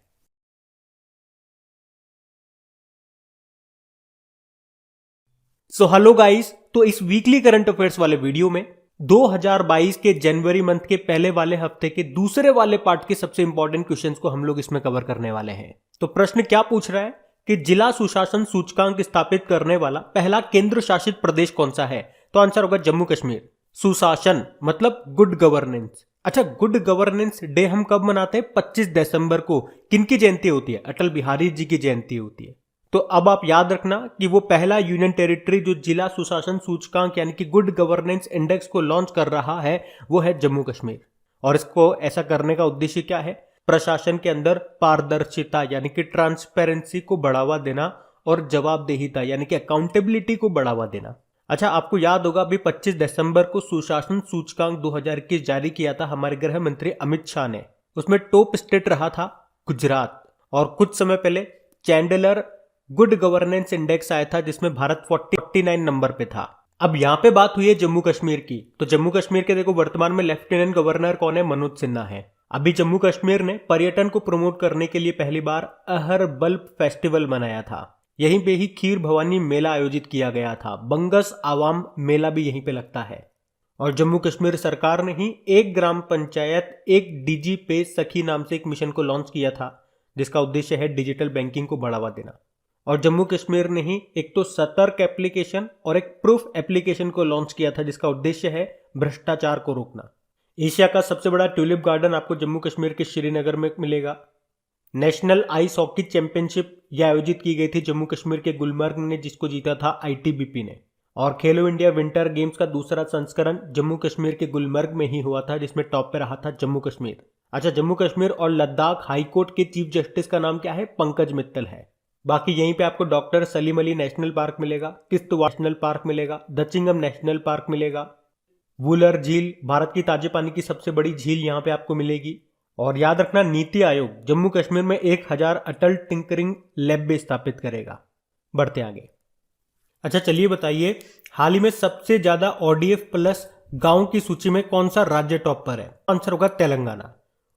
तो स्वच्छ भारत मिशन ग्रामीण चरण 2 कार्यक्रम के तहत अभी 31 दिसंबर 2021 तक सबसे ज्यादा खुले में शौच मुक्त यानी कि ओडीएफ प्लस गांव की सूची में तेलंगाना टॉप पे रहा है। सेकंड नंबर पे तमिलनाडु रहा और थर्ड नंबर पे रहा कर्नाटक। अच्छा, स्वच्छ भारत मिशन इसका पहला चरण कब से कब तक चला था? 2 अक्टूबर 2014 को शुरू हुआ था, जो 2 अक्टूबर 2019 को खत्म हुआ था। और बात अगर तेलंगाना की है तो कैपिटल इसकी है हैदराबाद, जो कि मूसी नदी के किनारे स्थित है। और 2020 tree city of the world के रूप में मान्यता प्राप्त करने वाला एकमात्र भारतीय शहर हैदराबाद ही है। दुनिया का पहला mobile water from air kiosk और वाटर नॉलेज सेंटर ये कहां पे स्थापित किया गया? हैदराबाद में ही। भारत का पहला ट्रांसजेंडर कम्युनिटी डे कहां पे खुला? हैदराबाद में।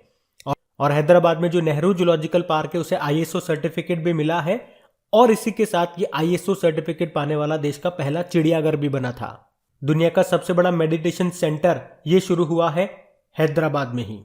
और हैदराबाद शहर का मेट्रो रेल नेटवर्क भारत का दूसरा सबसे बड़ा मेट्रो रेल नेटवर्क बना है, जिसकी टोटल लंबाई है 69.02 किलोमीटर। पहला है दिल्ली। अच्छा, अभी देश का पहला मध्यस्थता और सुलह केंद्र यानी कि international arbitration and mediation centre, इसका उद्घाटन कहां पे हुआ? तेलंगाना में। और United Nation world tourism organisation ने तेलंगाना के किस गांव को सर्वश्रेष्ठ गांव के रूप में चुना था? पोचमपल्ली को। तो ये भी ध्यान रखना। बढ़ते आगे।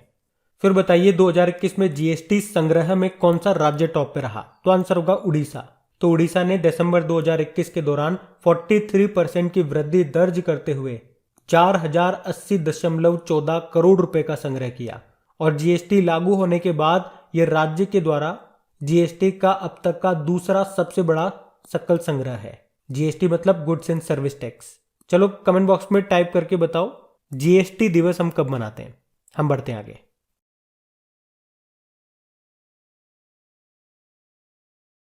इस प्रश्न में आपको बताना है अभी हाल ही में किस देश ने 6 महीने के लिए यूरोपीय संघ की अध्यक्षता संभाली है? तो आंसर होगा फ्रांस ने।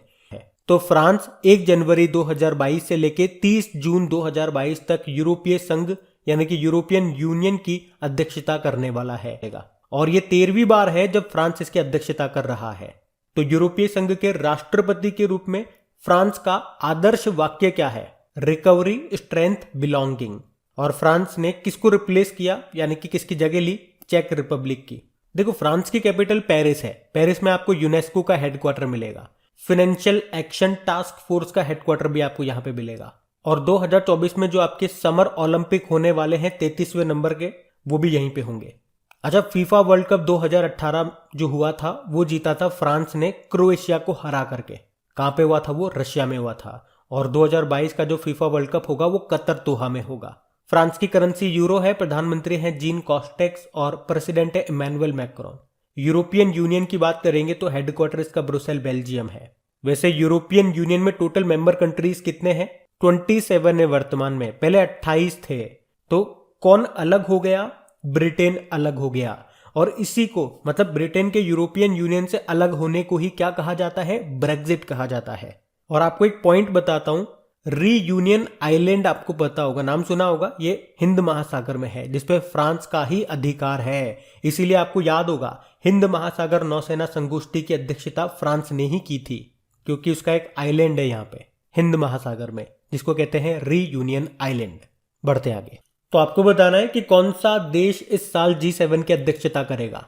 तो आंसर होगा जर्मनी। तो अभी 1 जनवरी 2022 को जर्मनी ने G7 प्रेसिडेंसी का पदभार ग्रहण कर लिया है। तो इस साल G7 समिट 26 से लेकर 28 जून 2022 तक बवेरियन एल्प्स में आयोजित किया जाएगा, जो कि है जर्मनी में। ये इसका 48वां संस्करण होगा। अच्छा, क्या भारत G7 का मेंबर है? तो आंसर होगा नहीं है। तो इसके अंदर कौन कौन से मेंबर कंट्रीज हैं? USA, Canada, Japan, France, UK, Italy, Germany. और अभी 2021 में किस देश ने इसकी अध्यक्षता की थी? तो आंसर होगा यूके ने, जिसकी थीम थी बिल्ड बैक बेटर।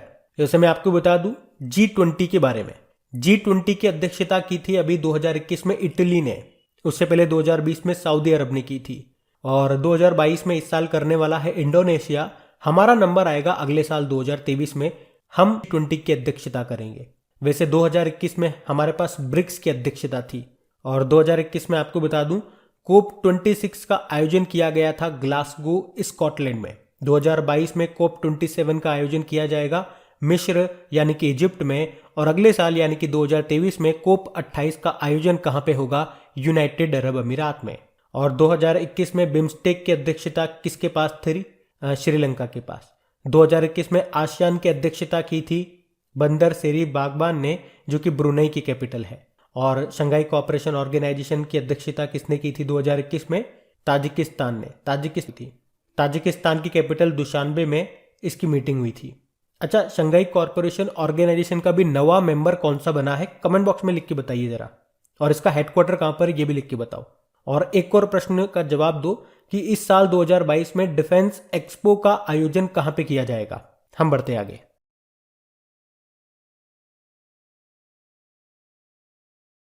अच्छा बताइए, अभी किसने 100 दिवसीय पठन अभियान जिसका नाम है पढ़े भारत, इसको शुरू किया? धर्मेंद्र प्रधान ने।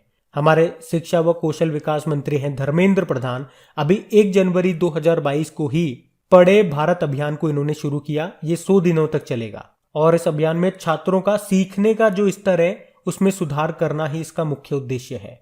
इसमें कौन कौन भागीदार होंगे? छात्र भी होंगे, उनके अभिभावक भी होंगे, और उनके टीचर भी होंगे। तो इस अभियान का नाम याद रखना है पढ़े भारत अभियान। चलो, शिक्षा मंत्री की बात हो रही है ना। अच्छा, आपने कहा धर्मेंद्र प्रधान ये हमारे शिक्षा मंत्री हैं, तो आप ये बताओ शिक्षा जो है ये किस सूची का विषय है? समवर्ती सूची का विषय है। वैसे तो मूल संविधान में ये राज्य सूची का विषय था। अब यहां से भी प्रश्न बन जाता है कि किस संविधान संशोधन के द्वारा समवर्ती सूची का विषय बनाइए? तो 42वां संविधान संशोधन 1976 के द्वारा इसे समवर्ती सूची का विषय बना दिया गया। ध्यान रखना, ये बढ़ते आगे।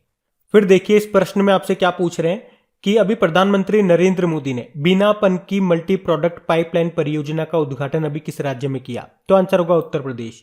तो अभी उत्तर प्रदेश में एक तो कानपुर मेट्रो प्रोजेक्ट और बिना पन की पाइपलाइन प्रोजेक्ट की आधारशिला रखी है प्रधानमंत्री नरेंद्र मोदी ने। ये जो बीना स्थान है ये आपको मिलेगा मध्य प्रदेश में, जो कि रिफाइनरी के लिए फेमस है।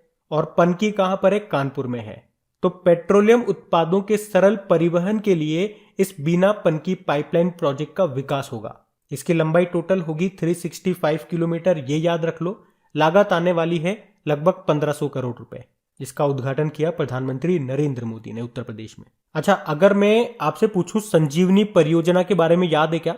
तो आप कहोगे हाँ, हरियाणा सरकार ने घर पर कोविड रोगियों के इलाज के लिए संजीवनी परियोजना शुरू की थी। उसी तरह से समुद्रयान परियोजना, इसको शुरू किया था डॉक्टर जितेंद्र सिंह ने। यह भारत की पहली मानव युक्त महासागर मिशन है, जिसका उद्देश्य क्या है? उप समुद्री गतिविधियों को अंजाम देने के लिए गहरे पानी के भीतर मानव युक्त वाहन रखना। इसे लॉन्च किया गया था चेन्नई से।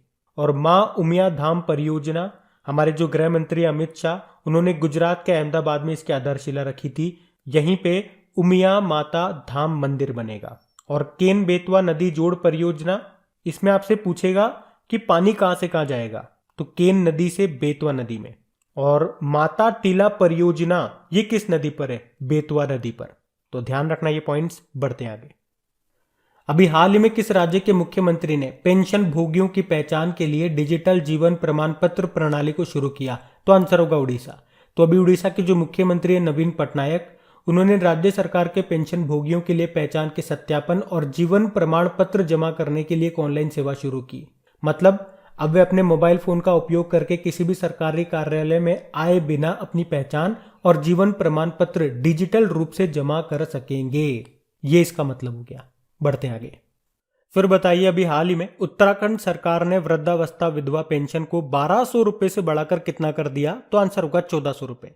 तो याद रखना, अभी उत्तराखंड सरकार ने 1 जनवरी 2022 से वृद्धावस्था और विधवा पेंशन को 1200 रुपये से बढ़ा के 1400 रुपये कर दिया। इसके अलावा भी उत्तराखंड सरकार ने अतिथि महिला शिक्षकों को मातृत्व अवकाश देने का भी निर्णय लिया है। अच्छा, उत्तराखंड की याद रखना 2 कैपिटल है। जो इसकी विंटर कैपिटल है वो तो देहरादून है, जो समर कैपिटल है वो गैरसैंण है। नए मुख्यमंत्री बन गए पुष्कर सिंह धामी, नए गवर्नर बन गए गुरमीत सिंह, नए चीफ जस्टिस हैं राघवेंद्र सिंह चौहान। अभी उत्तराखंड के ब्रांड एम्बेसडर कौन बने थे? ऋषभ पंत बने थे। और अगर आपसे एग्जाम में पूछा जाए ना कि 2021 में किस महीने के लिए ऋषभ पंत को ICC player of the month के रूप में चुना गया था, तो आंसर करना जनवरी। और यहीं पे आपको अस्कोट वाइल्ड लाइफ सेंचुरी मिलेगा। ये स्टैटिक प्रश्न बन सकता है क्योंकि ये न्यूज में था। और न्यूज में क्यों था, पहले तो ये याद रखो, ये उत्तराखंड के पिथौरागढ़ में है अस्कोट वाइल्ड लाइफ सेंचुरी, क्योंकि अभी इसको इको सेंसिटिव जोन घोषित किया गया था। इसे मस्क डियर पार्क भी कहते हैं। तो स्टैटिक प्रश्न ऐसे ही बनते हैं, आपके करंट अफेयर से निकल के आते हैं। कोई नेशनल पार्क आ गया चर्चा में, कोई न्यूक्लियर पावर प्लांट आ गया, कोई स्टेडियम आ गया, कोई एयरपोर्ट आ गया, तो एग्जामिनर क्या करता है, उसी एयरपोर्ट को आपसे पूछ लेगा। और स्टूडेंट को लगता है कि ये स्टैटिक प्रश्न आ रहे हैं, एयरपोर्ट्स वाले क्वेश्चन पूछे जा रहे हैं, तो वो सारे एयरपोर्ट्स को रटने लग जाता है, सारे नेशनल पार्क को रटने लग जाता है। तो हाँ, पहले आते थे लेकिन अब वो जमाना गया, अब थोड़ा सा ट्रेंड बदल रहा है, तो आप भी उसके साथ बदलोगे तो फायदे में रहोगे। इसीलिए मैं आप लोगों को कहता हूं कि डेली करंट अफेयर्स के लेक्चर के साथ जो हमारी रिवीजन क्लास अपलोड होती है उसको देखा करो, क्योंकि वहां पे 10 स्टैटिक क्वेश्चंस मैं आप लोगों से पूछता हूं और वो वही स्टैटिक क्वेश्चंस होते हैं जो आपके करंट अफेयर से निकल के आ रहे हैं। कोई नेशनल पार्क न्यूज में रहा, जैसे कि अभी ये आ गया अस्कोट वाइल्ड लाइफ सेंचुरी, तो ये मैं आपको वहां पे डाल दूंगा, अस्कोट वाइल्ड लाइफ सेंचुरी कहां पर है, उत्तराखंड में है। और करंट अफेयर्स आपने पढ़ा होगा तो आपको याद आ जाएगा अस्कोट वाइल्ड लाइफ सेंचुरी अभी न्यूज में क्यों था। तो यही तरीका होता है। अभी हम बढ़ते हैं आगे। तो इस प्रश्न में आपसे पूछा जा रहा है कि उड़ीसा सरकार ने महंगाई भत्ते को कितने प्रतिशत बढ़ाने की घोषणा की है, तो आंसर होगा 3%। तो अभी उड़ीसा सरकार ने 1 जनवरी 2022 से सरकारी कर्मचारियों और पेंशन भोगियों के महंगाई भत्ते यानी कि डियरनेस अलाउंस को 3% से बढ़ाने की घोषणा की। मतलब सरकारी कर्मचारियों को अब 31% डियरनेस अलाउंस मिल सकेगा। और अभी सरकार ने 7वें वेतन आयोग के अनुसार कर्मचारियों के बकाया पर 30% भुगतान करने का भी निर्णय लिया है। और इसी तरह की एक और न्यूज मैंने आपको बताई थी, तमिलनाडु सरकार ने भी महंगाई भत्ता 17% बढ़ा करके 31% कर दिया। अब वैसे बात उड़ीसा की है, तो उड़ीसा की कैपिटल क्या है? भुवनेश्वर। और आपको याद होगा कोविड-19 के खिलाफ 100% टीकाकरण करने वाला पहला भारतीय शहर आपका भुवनेश्वर ही है। और भारत की पहली चेस अकेडमी ये खोली जाएगी भुवनेश्वर में। और भारत के पहले विश्व कौशल केंद्र वर्ल्ड स्किल सेंटर का उद्घाटन भी किया गया भुवनेश्वर में। भुवनेश्वर में कोविड योद्धा स्मारक बनाए जाएंगे। अभी एम्स भुवनेश्वर ने लगातार तीसरी बार कायाकल्प पुरस्कार जीता था। और देश का पहला फायर पार्क का उद्घाटन भी किया गया भुवनेश्वर में। मुख्यमंत्री नवीन पटनायक है यहाँ के, और गवर्नर कौन है? गणेशी लाल।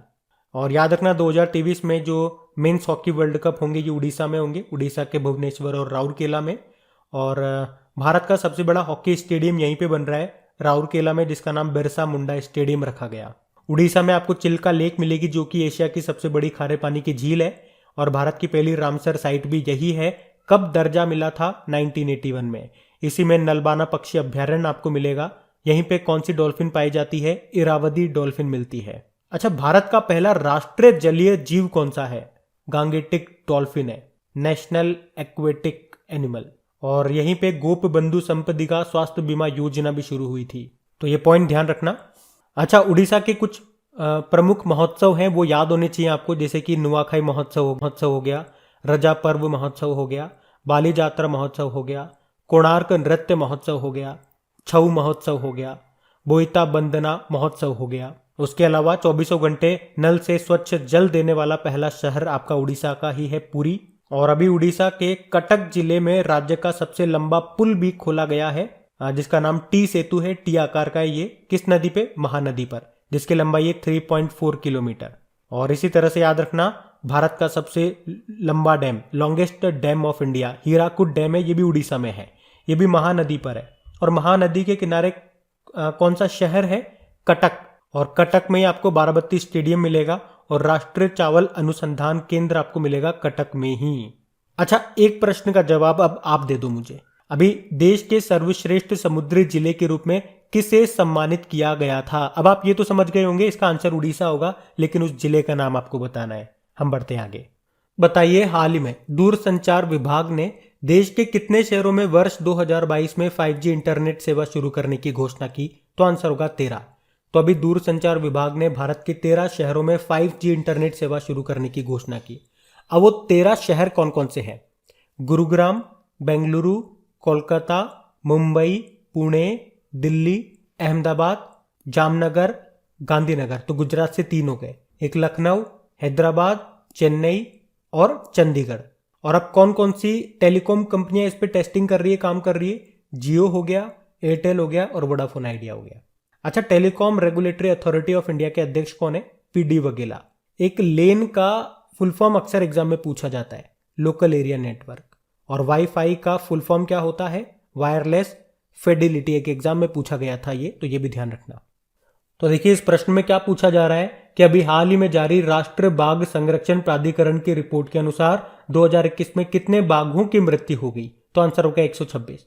तो 2012 में नेशनल टाइगर कंजर्वेशन अथॉरिटी के द्वारा आंकड़ों का संकलन शुरू हुआ था और तब से हर साल हुई मौतों में से पहली बार 2016 में सबसे बड़ी संख्या में बाघों की मौत दर्ज की गई थी। उस साल 121 बाघों की मौत हुई थी। तो भारत के बाघ संरक्षण निकाय के अनुसार 2021 में तो 126 बाघों की मृत्यु हुई है, जो कि अब तक का सबसे अधिक माना जा रहा है। अच्छा, वैसे इंटरनेशनल टाइगर डे कब मनाते हैं? 29 जुलाई को, जिसकी थीम क्या रही थी? 2021 की बात कर रहे हैं। थीम थी their survival in our hands, उनका अस्तित्व हमारे हाथों में है। और भारत में प्रोजेक्ट टाइगर शुरू होता है 1973 में, जबकि प्रोजेक्ट एलिफेंट 1992 में आता है। अच्छा, देश का 52वां और राजस्थान का चौथा टाइगर रिजर्व कौन सा बना? रामगढ़ विषधारी अभ्यारण्य। और टाइगरों की संख्या को डबल करने का लक्ष्य 2022 है, लेकिन समय से पहले किसने डबल कर लिया? पीलीभीत टाइगर रिजर्व ने, जो कि उत्तर प्रदेश में है। इसीलिए तो उसे TX2 अवार्ड मिला था। अच्छा, टाइगर मैन ऑफ इंडिया किसे कहते हैं? कैलाश शांखला को। Bird man of India Salim Ali को। Water man of India doctor Rajendra को। और missile man of India doctor APJ Abdul Kalam को। जबकि missile woman of India Tessy Thomas को कहते हैं। Metro man of India E Sreedharan को कहते हैं। और cyclone man of India Mrutyunjay Mohapatra को कहते हैं। चलो, एक प्रश्न मैं आपसे पूछूंगा, अभी किस टाइगर रिजर्व को अर्थ गार्जियन श्रेणी में कैटेगरी में अर्थ हीरोज का पुरस्कार मिला था? इसका आंसर आप कमेंट बॉक्स में टाइप करके बताइए। हम बढ़ते आगे। फिर बताइए, अभी हाल ही में प्रधानमंत्री नरेंद्र मोदी ने किस IIT में ब्लॉकचेन आधारित डिजिटल डिग्री लॉन्च की? तो आंसर होगा IIT कानपुर। तो राष्ट्रीय ब्लॉकचेन परियोजना के तहत प्रधानमंत्री नरेंद्र मोदी ने IIT कानपुर के 54वें दीक्षांत समारोह में ब्लॉकचेन आधारित डिजिटल डिग्री को लॉन्च किया है। बाकी IIT मद्रास की बात करेंगे तो अभी इसने पहला स्वदेशी मोटर चलित व्हील चेयर, जिसका नाम है नियो बोल्ट, उसको विकसित किया। IIT रोपड़ की बात करते हैं तो दुनिया का पहला plant based smart air purifier इन्होंने बनाया, जिसका नाम है यू ब्रीथ लाइफ। और IIT रुड़की से आपको याद होगा। उससे पहले तो आप ये बताओ कि अभी भूकंप एप्लीकेशन को लॉन्च करने वाला पहला राज्य कौन सा बना? तो आंसर होगा उत्तराखंड। और उस एप्लीकेशन को IIT रुड़की ने ही बनाया है, ध्यान रखना ये। बढ़ते आगे। तो इस प्रश्न में आपसे पूछा जा रहा है कि किसे ईज माई ट्रिप का ब्रांड एम्बेसडर किसे बनाया गया? तो आंसर होगा विजयराज और वरुण शर्मा को। तो बॉलीवुड एक्टर हैं ये दोनों, विजयराज और वरुण शर्मा, और इन दोनों को भारत में स्थित एक ऑनलाइन ट्रेवल कंपनी है ईज माई ट्रिप, उसका ब्रांड एम्बेसडर बनाया गया। ईज माई ट्रिप इसे 2008 में निशांत पिट्टी और रिकांत पिट्टी के द्वारा बिजनेस टू बिजनेस पोर्टल के रूप में शुरू किया गया था। अच्छा, ब्रांड एम्बेसडर्स की बात है, कुछ इंपॉर्टेंट नाम मैं आपको रिवाइज करा देता हूं। अभी हुंडई मोटर इंडिया के ब्रांड एम्बेसडर बनी कौन? अदिति अशोक, ये गोल्फर है। और अभी हुंडई मोटर इंडिया के नए मैनेजिंग डायरेक्टर कौन बने थे? याद रखना, अनूस किम बने थे। उत्तराखंड के ब्रांड एम्बेसडर बने अभी ऋषभ पंत। और अरुणाचल प्रदेश के ब्रांड एम्बेसडर बने थे संजय दत्त। ट्राइफेड आदि महोत्सव की ब्रांड एम्बेसडर बनी थी MC मैरीकॉम, जो कि बॉक्सर है, मणिपुर से हैं। ट्राइफेड मतलब होता है tribal cooperative marketing development federation. Sonu Sood अभी पंजाब में कोरोना टीकाकरण के ब्रांड एम्बेसडर बने थे। वैसे दिल्ली सरकार ने इन्हें देश का मेंटर कार्यक्रम के लिए भी ब्रांड एम्बेसडर बनाया था। सलमान खान ये महाराष्ट्र में कोविड टीकाकरण के राजदूत बने थे। Neeraj Chopra Tata AIA life insurance के ब्रांड एम्बेसडर बने। रानी रामपाल और Smriti Mandhana Equitas small finance bank की बनी। भारत में रशियन फिल्म फेस्टिवल के एम्बेसडर बने इम्तियाज अली। और चलो, आप कमेंट बॉक्स में टाइप करके बताओ, उत्तर प्रदेश के 1 डिस्ट्रिक्ट 1 प्रोडक्ट अभियान की ब्रांड एम्बेसडर अभी कौन बनी थी? हम बढ़ते आगे। अच्छा बताइए, हाल ही में किस कोविड-19 वैक्सीन को भारत में उपयोग के लिए DCGI की मंजूरी मिल गई? तो आंसर होगा कॉर्बीवैक्स। तो कॉर्बीवैक्स ये एक प्रोटीन सब यूनिट कोविड वैक्सीन है जिसे अभी drugs controller general of India ने भारत में लॉन्च करने की मंजूरी दे दी है। और इसको किसने बनाया? बायोलॉजिकल ई कंपनी ने, हैदराबाद की कंपनी है ये। अच्छा, ओमिक्रॉन जो वेरिएंट है इसको कहते हैं B.1.1.529, ये साउथ अफ्रीका से आया। उसके अलावा अभी एक कोवोवैक्स वैक्सीन है जिसको भी मंजूरी मिल गई है, जिसे सीरम इंस्टीट्यूट ने बनाया है। वैसे इससे पहले सीरम इंस्टीट्यूट ऑफ इंडिया जो कि पुणे की है उसने कोविशील्ड को बनाया था। कोविशील्ड एक एक्टिव वैक्सीन है। और कोवैक्सीन को किसने बनाया था? भारत बायोटेक ने, जो कि हैदराबाद की कंपनी है, जो कि एक इनएक्टिव वैक्सीन है। और इसी तरह से एक और वैक्सीन है जाइकोव डी, ये डीएनए आधारित पहली वैक्सीन थी जिसे जाइडस कैडुला ने बनाया। स्पुतनिक भी आप जानते ही रशिया ने बनाया। और भारत में टीका उत्सव कब से कब तक मनाया गया था? पिछले साल 11 अप्रैल से 14 अप्रैल तक। 11 अप्रैल को ज्योतिबा फूले जी का जन्मदिन होता है और 14 अप्रैल को B.R. अम्बेडकर जी की जयंती होती है। अच्छा, B.R. अम्बेडकर जी से एक प्रश्न पूछूंगा मैं आपसे, इन्होंने किस अनुच्छेद को संविधान की आत्मा कहा? तो याद रखना अनुच्छेद 32 को। बढ़ते आगे।